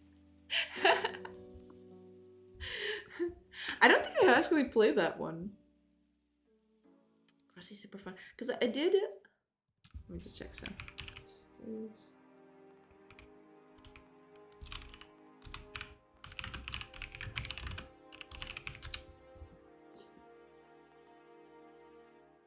I don't think it's this one. Because I did play a Simpsons game, but I don't think it was this one. Yeah, it's not this one. No, never mind. No one knows that game. I don't know that game. I'm sorry, y'all. I do remember playing a Simpsons game, but it was on the DOS, so I don't know. Simpsons game. Let's see if I can find it. You could like choose. Oh, here it is. Simpsons the arcade game. Is that it? I played this a lot. I was really bad at it. I didn't know what the half of the things I was doing. Oh yeah, it's definitely this one. The Simpsons arcade game. There it is. Yeah, you could choose like which Simpson to use, and then you'd go like on the street, like Streets of Rage, like slash like going on the street style. Streets of Rage. What was the other one? Oh, I played a lot of Lemmings. Like my whole childhood is probably Lemmings to a certain point.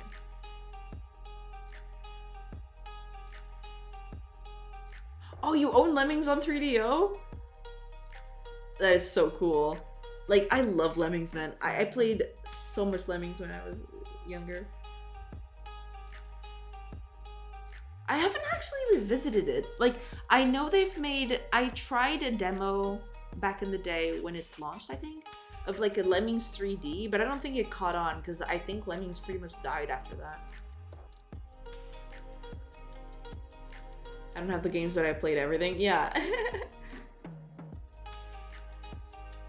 I have a bit of collection of physical games and hardware. Yeah, I do have I mean, not of Lemmings, because I don't think I was, I was too young to make physical collections of Lemmings, but I did start making some. I do have some physical editions of games, and like, I started when I was like, what, 12 or something like that? And I still have them. They're packed in a little box because I don't touch them and I don't want them catching dust.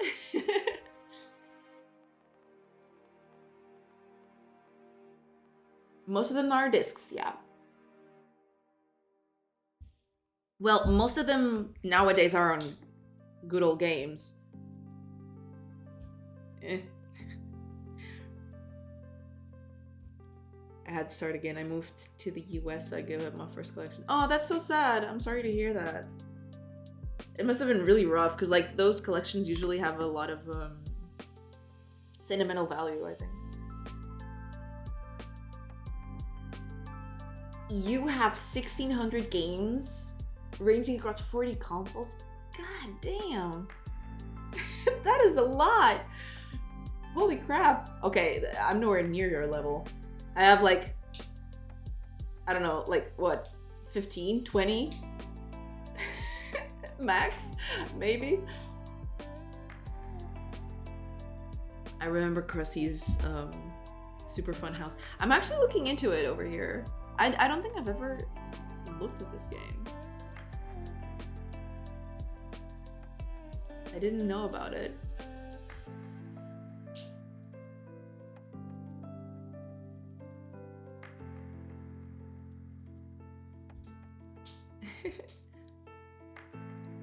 The time you spend cleaning the dust alone.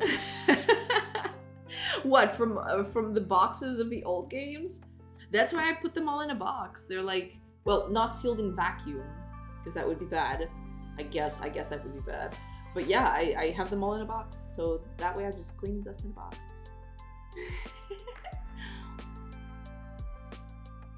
You need to display them all. Yeah, I'll need to do that. I want to buy it like eventually. And another eventuality. I'd like to have like a, what do you call it? A bookcase here in the back instead of this bed. With like closed doors, with windows, like small windows, and there I'd place like some of the cool stuff because I have some cool stuff, but you know, there's no space yet. All made of glass, yeah. So you can clean it all the time. Not all made of glass, but some parts made of glass.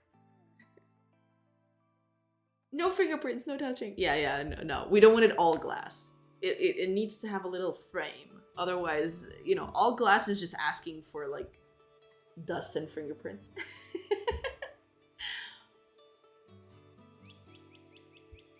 It needs to have a little frame. If it has a little frame, then it's a little bit better. Because then you can touch the frame. You know, wood or something.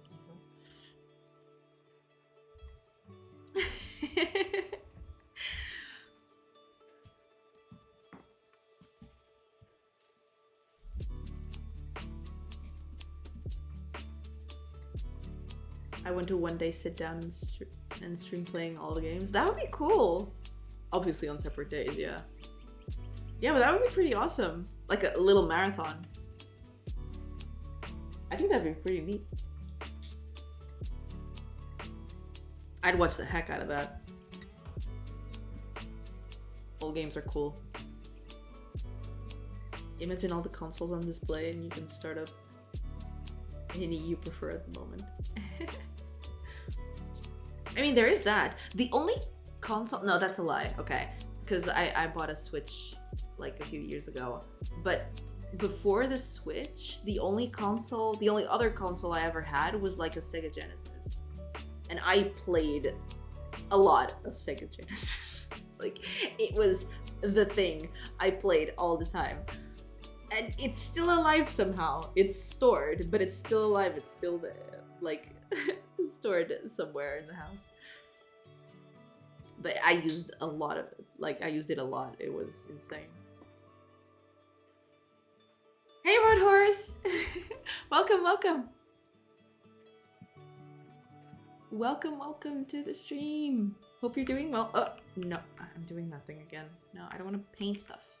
I'm gonna put stuff here. There we go.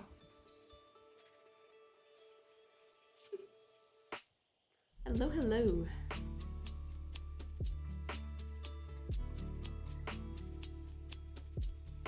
The barrel next to the fisherman? Let me check. Is there a barrel? Did I miss it? Oh, there's a barrel!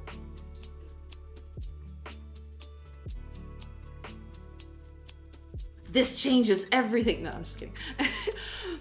But yeah, the barrel might be a better option for some other stuff.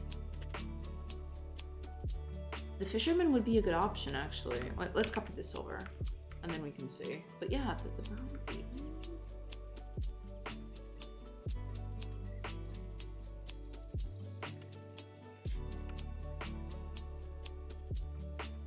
Tool on the left and product on the right. Yeah, that would actually be a good thing. Yeah. Let's see. Let's see if I can do that. Hi, Philip. Hello. Welcome. Okay. It's become a meme at this point, so I'm just gonna go with it. Meat. Meat is a bomb, okay? The bombs are meat. Don't judge me. Quarry is gonna be a little harder, because it's metal overall. How do I symbolize metal without putting the coin in? Because I don't want it to be the coin.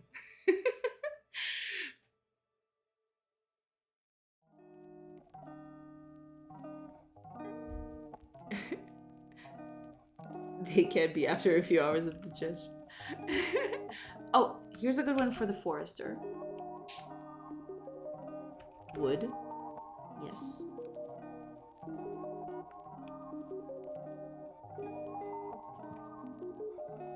This is the end product, so it goes over there.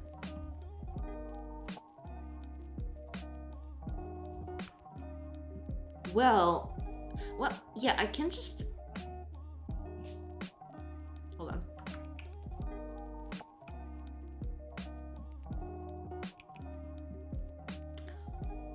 I can just... Let me think. I can recolor the, like, the coin.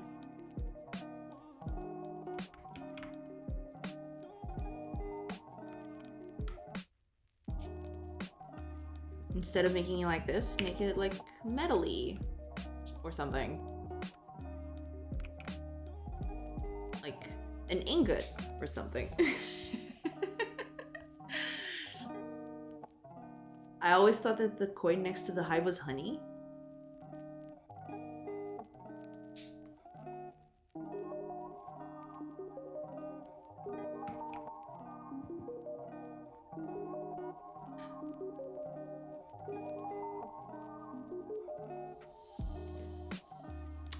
It might be.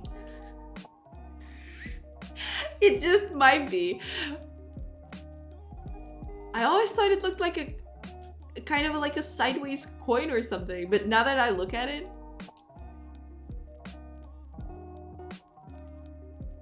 yeah, maybe, yeah. Don't judge me, okay?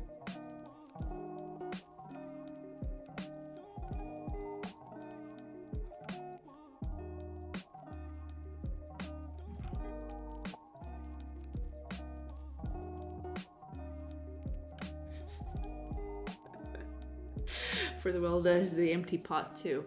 Oh, that's true. Yeah, we can do this.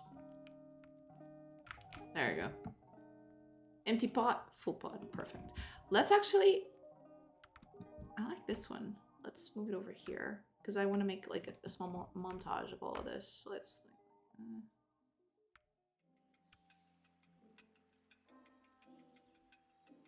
and then one on the top. No, but that would mean something like this. If I remove it, like,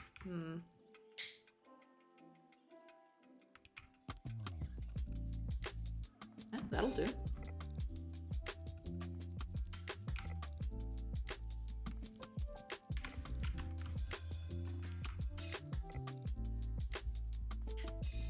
Try and remove the bottom outline of this one.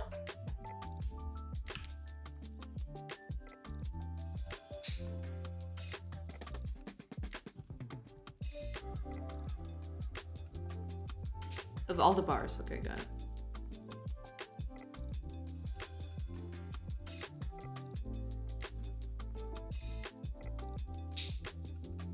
Kind of like that.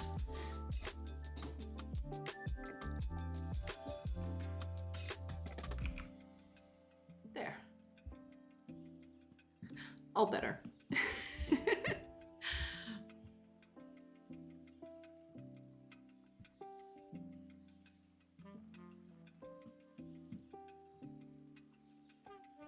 Well, that's a problem for this kind of stuff, because I'm thinking like the huntsman would bring back meat and leather.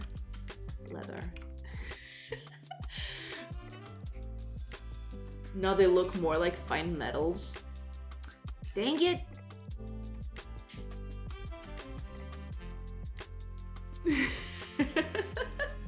There's no winning. There is no winning. It's fine. This is fine. Yeah, okay. Here. Well, I'm just gonna symbolize this as food. This is gonna be generic for food. Eventually I'll want to make it a little bit more, how do you call it?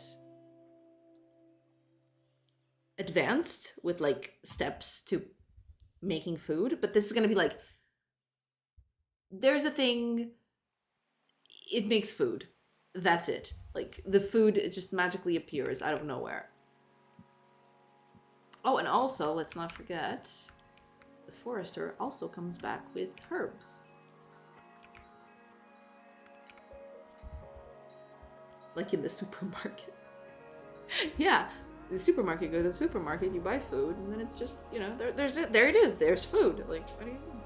Where all our food comes from, exactly. Yeah. I'll also want, so like, I don't know, copper maybe? Let's make a copy of this. Let's make it copper. How do I make it copper? Where's my palette? Because I believe copper is, copper would be like something like this. Yeah, that'll do.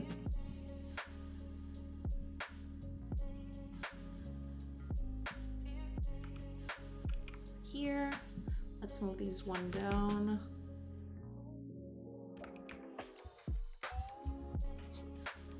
And also these one down. So the blacksmith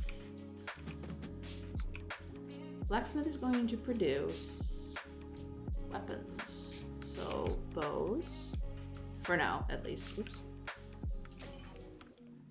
Bows and swords.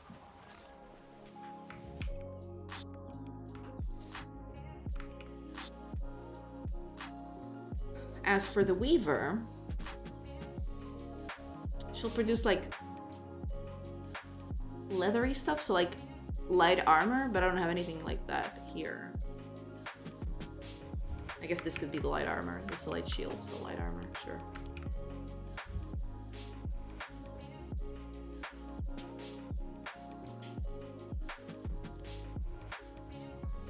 You should save this file somewhere. I'm sorry, it is have anxiety. Yeah, I probably should too. Yeah, I don't do it all that much, but yeah.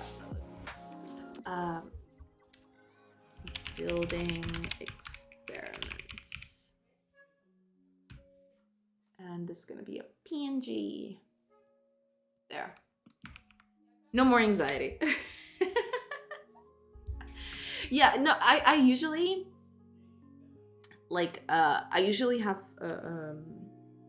my hand is on Control S like instinctively to save stuff. I don't know why I'm not doing that today. It's just I'm just so focused on trying to make this. It's just I just forget about it.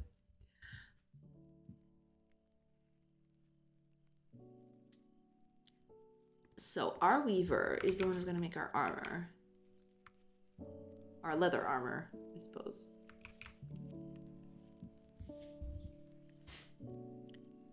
Well, actually, let's make a different building for a bowyer. I think that's how it's said, like a bowyer. Let's change this. So bowyer is gonna be this guy.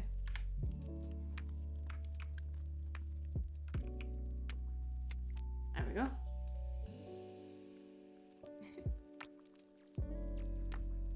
I have autosave or save on losing default for every tool I use. It's funny, but it's still important. Yes! Focus. All the focus. Yes. So our bowyer will take the wood and make bows. So bows are going to be a different building.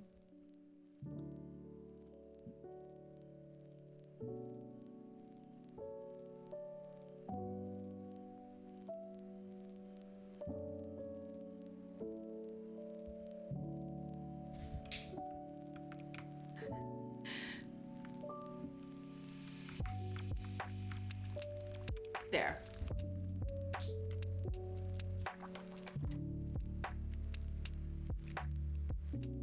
Oh right, and tooling. We can do tools. No, but that's already too much. Never mind. But we can make this. It's like farmer, miner, hunter. It's always gonna be a bow. It's always a bow. It's bows for everything. Fisherman. I don't think there's a fishing rod. I'll use this for a fishing rod. Why not? The staff is the fishing rod. He catches fishes. He catches fish with magic. Forester would be an axe. Like this kind of axe, I guess. Axe.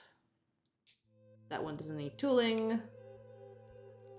At one point I was thinking about auto pushing to a scratch kit branch every minute or so, but then I thought that's crazy and didn't. Yeah, that might be crazy. Yeah. But you know, so long as it works for you, don't overthink it. Like if it works for your process and your workflow, maybe pushing to a git branch every minute is actually the right call. I don't know.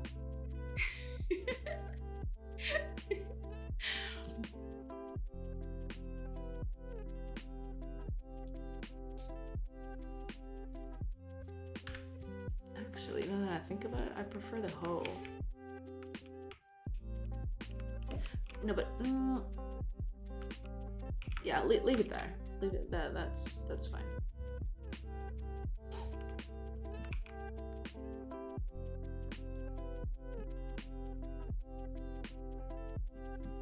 Bowyer would be kind of like a knife thingy, and a weaver. What would it be? Like a needle. I'm not gonna find that here. It's gonna be this potion. This potion is a needle now. There.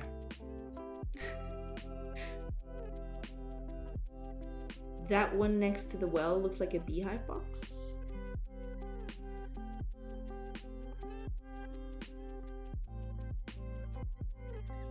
Or not, it is a ladder.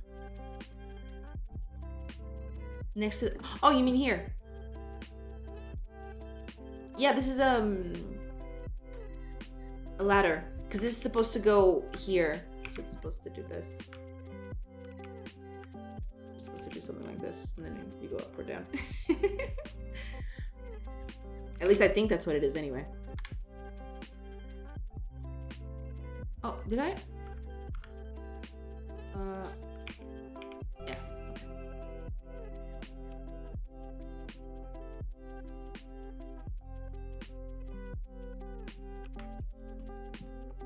There. I think this is a good start. I'll have to implement all of this tomorrow. I'm looking forward to that one. Looking forward to that.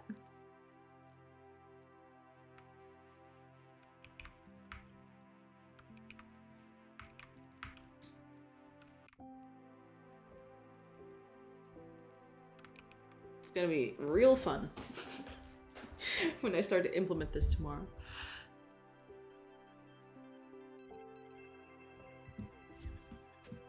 But I think that's it. Because, like, these are helper buildings.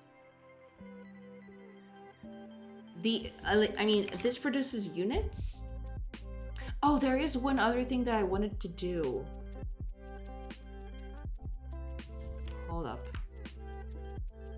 Let's make this with no. Also, this one doesn't need it either, now that I think about it. We need to make like a school. Because like I want to be able to put people. No, I mean, no. Yeah, I can just do that in the building itself. So if a person wants to learn a certain profession, they can just be assigned to a learning slot on the building itself. Yeah, we don't need a school. That's fine. Get out of here. Yeah, we can do that. Because, like, I want people to learn a... Second to the right at the bottom is a tavern. Kinda, yeah. It's kind of like, yeah, it's supposed to be a tavern. That's where you'll, like, recruit people and stuff like that.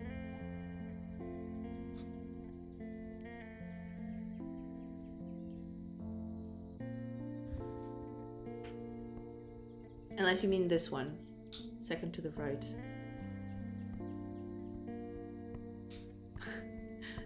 Second to the right. No, it was the right one. Okay, okay, okay. This is the warehouse. I can actually put 2 boxes in the warehouse. Because it's a warehouse. It's full of boxes. I mean the correct one. Yes, I know, I got it. I got it, it's fine. I managed. It's okay. Yeah, I think this is it. I'll have to implement all of this tomorrow. Or starting. I guess I'll start with the easy stuff. Like stuff that's already there. So like, for example, the forester. Because I already have herbs. I just have to introduce wood over to the resources. And then the thing I need to do is... The tricky thing about this is going to be placing this thing in the world. I think I'm just going to make it like a scene. And just place it on top of the tile set. For the terrain. Because otherwise it's going to be a nightmare. I'm not going to embed this directly into the tile set. It would be like... No. I'm not going to do that. That would be an absolute nightmare to deal with.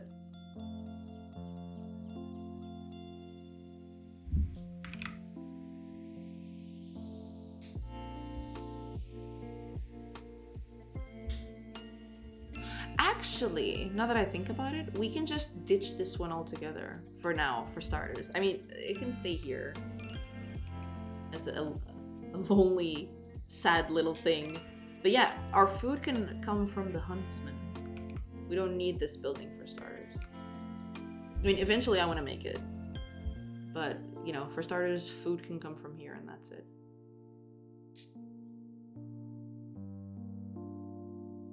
That's all the food we need. And also, like, I can also forage. Like, the forester can also have, like, a slot for foraging or something like that. I don't even know what would forage look like. Oh, the foraging could be... But then that's already way too many things. Yeah, I guess this will do. This is fine. This is fine for now. Eventually I'll expand if need be.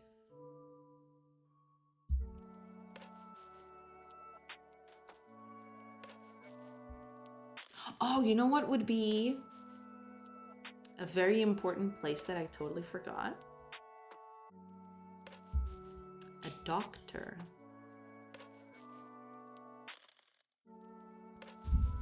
I need to make a doctor.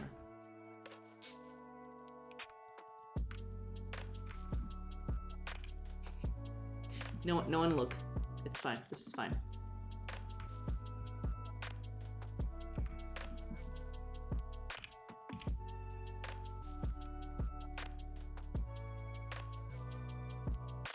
It's not supposed to be modern, but that's okay. There. That's our doctor. I think you put stacks of money next to that building. Stacks of money. What would I do to symbolize a doctor? It's like, doctors don't... Oh, I mean, I could put a potion. I mean, it's kind of iffy because, like, this is supposed to be a low magic setting, but, you know, a potion is fine. I'm not salty over healthcare. No, not me. Yeah, I can feel your pain. It's fine. Hey, I'm Bob. I'm the local fisherman, tavern keep, and doctor. Yes, absolutely. I just switch clothes whenever I need to do something else. Yes, absolutely. Okay, I think this is it. I think this is all that I need for starters. Don't worry about the fishy smell. Yeah, pretty much. You know, it's like, I don't know if you ever read Asterix, the comic. Yeah, the fisherman smells, but that's okay. Like, he just slaps fish on people.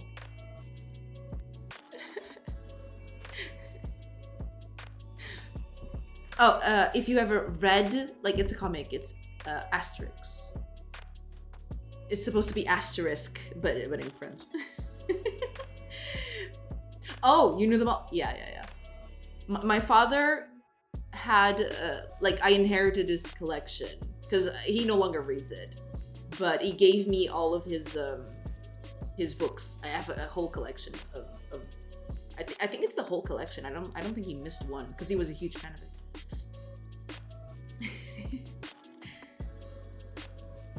Oh, okay. We'll go on an ad break.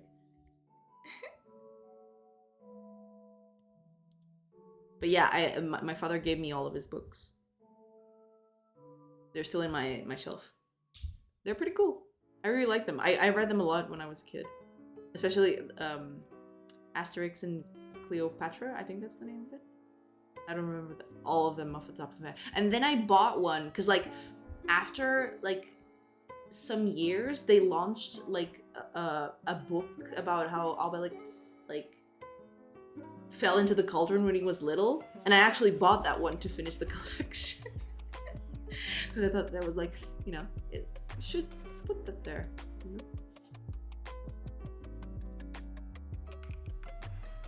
Yeah, the origin story. Yeah. But I think it was launched like years later, from what I can tell.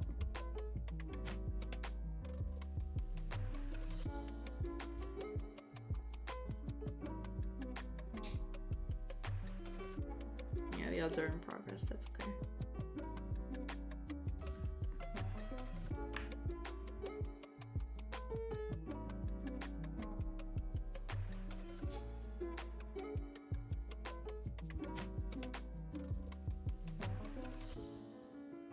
They always talked about this event coming. It came later. Yeah.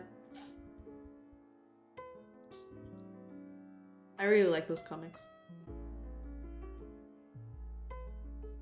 They hold a special place in my heart. And, you know, not exactly that, but the village I'm willing to make, or like the sprites I want to make, are kind of close to that in aesthetic, I think. That's why I'm making these like very weird colors with tiles that aren't supposed to exist. It's supposed to be like hay or something.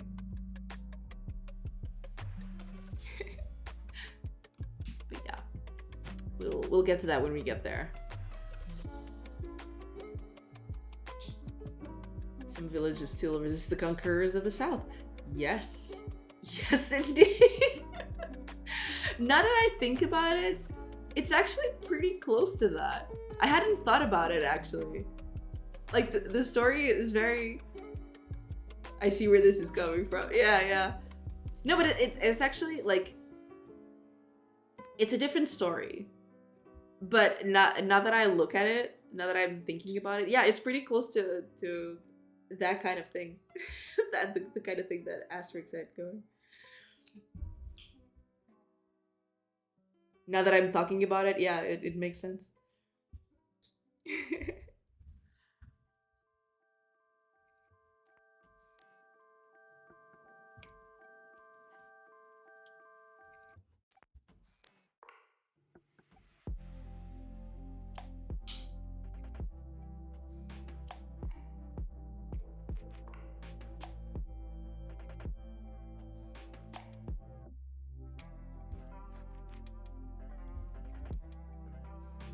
He did release some stuff today, I think.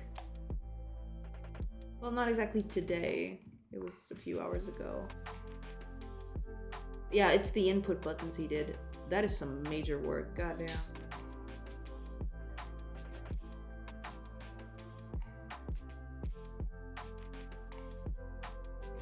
But I can't wait for the tiny stuff. Give me the tiny stuff, Kenny, please. You know you want to.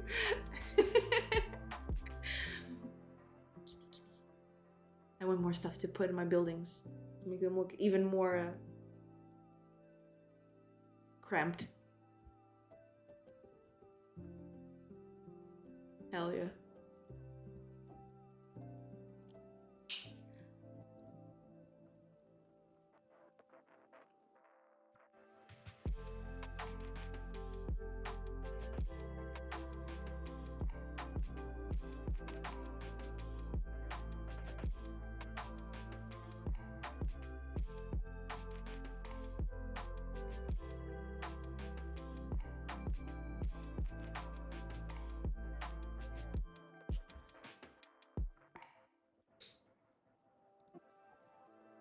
Okay, ads are almost over. I think after ads, I'll have to check because like I wanted to start finishing up the stream, but then the ads started rolling. Damn you, Bezos. Damn you. I'm just kidding. Please don't smite me, Lord.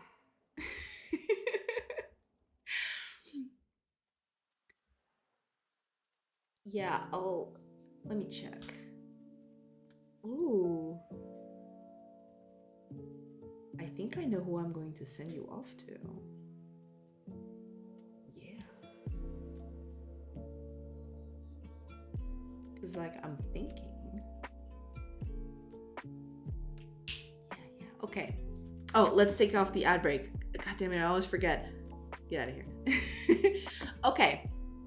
Managed to do a lot today, and we managed to make all of these templates. So that's good. Tomorrow, we're actually going to implement this. So that's gonna be fun. We need to implement like placing all these buildings. Don't know how much you follow GameDev, but Grode is adding a new feature to the tile map system, layers as nodes. Oh, really? Oh, that's awesome. Wait a minute. Oh, he has a Twitter. Oh, you shouldn't have done that. I'm gonna stalk him now. I'm kidding. Don't stalk people. That's bad. But I'm gonna follow him for sure.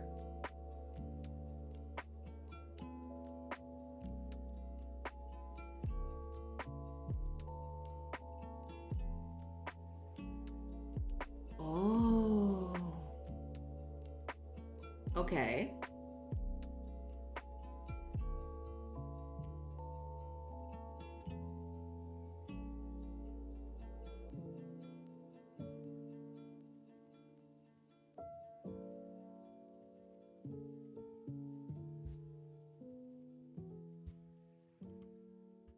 Cool. Okay, yeah. I mean,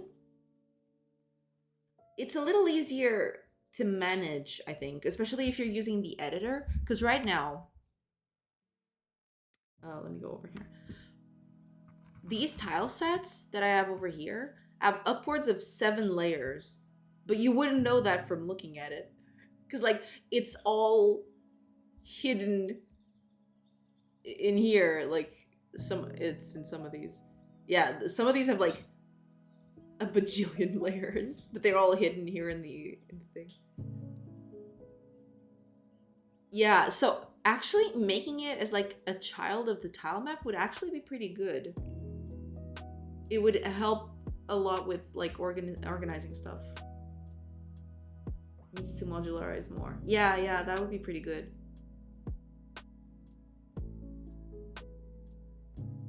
Because yeah, then it's a little easier to manage all of these layers and stuff. Yeah, that's pretty awesome. Good to know. Good to know. Even for terrains, auto tiles. Yeah. Pretty much. Like, yeah, I have a bunch of layers. And this is not even the one with the worst. This isn't the worst. Like, the main map is like, it's at 7 layers deep now. I wish they could implement a rules feature. LDTK. Oh, I actually have that website saved, but I never downloaded the app. That's a 2D tile map editing app, isn't it? Yes, exactly. Yeah, I do have this saved, but I never used it. I never tried it. It's more complex, but great for power users. Yeah. I'll have to try it sometime. It seemed really powerful back when I looked. Oh, the page changed a little from when I last saw it. Oh, but it still has the GIFs, yeah. Showcasing the things. Showcasing the features, yeah. Yeah, this is really powerful. I'll have to try this sometime. I definitely have to try this sometime.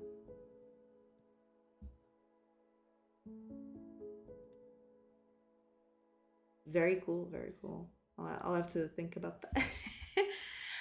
But it is rule-based instead of connection bit-based like Godot. Oh. Rule-based as in, do you write like rules for it? How does that work? I'll have to try it out. You can add any new rule to the tiles. I'll have to look into it. How to behave when placed. Oh. Yeah, because this looks really powerful.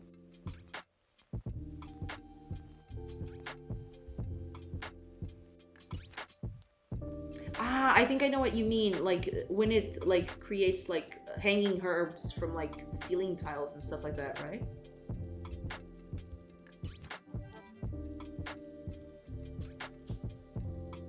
In Godot, if you use terrains, it only checks for tiles with available bits next to it. Yeah, yeah.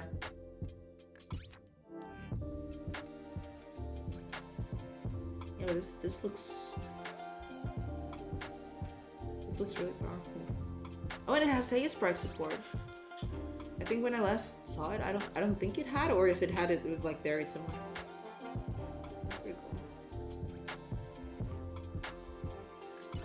Alrighty. You can have a different asset pipeline. Yeah.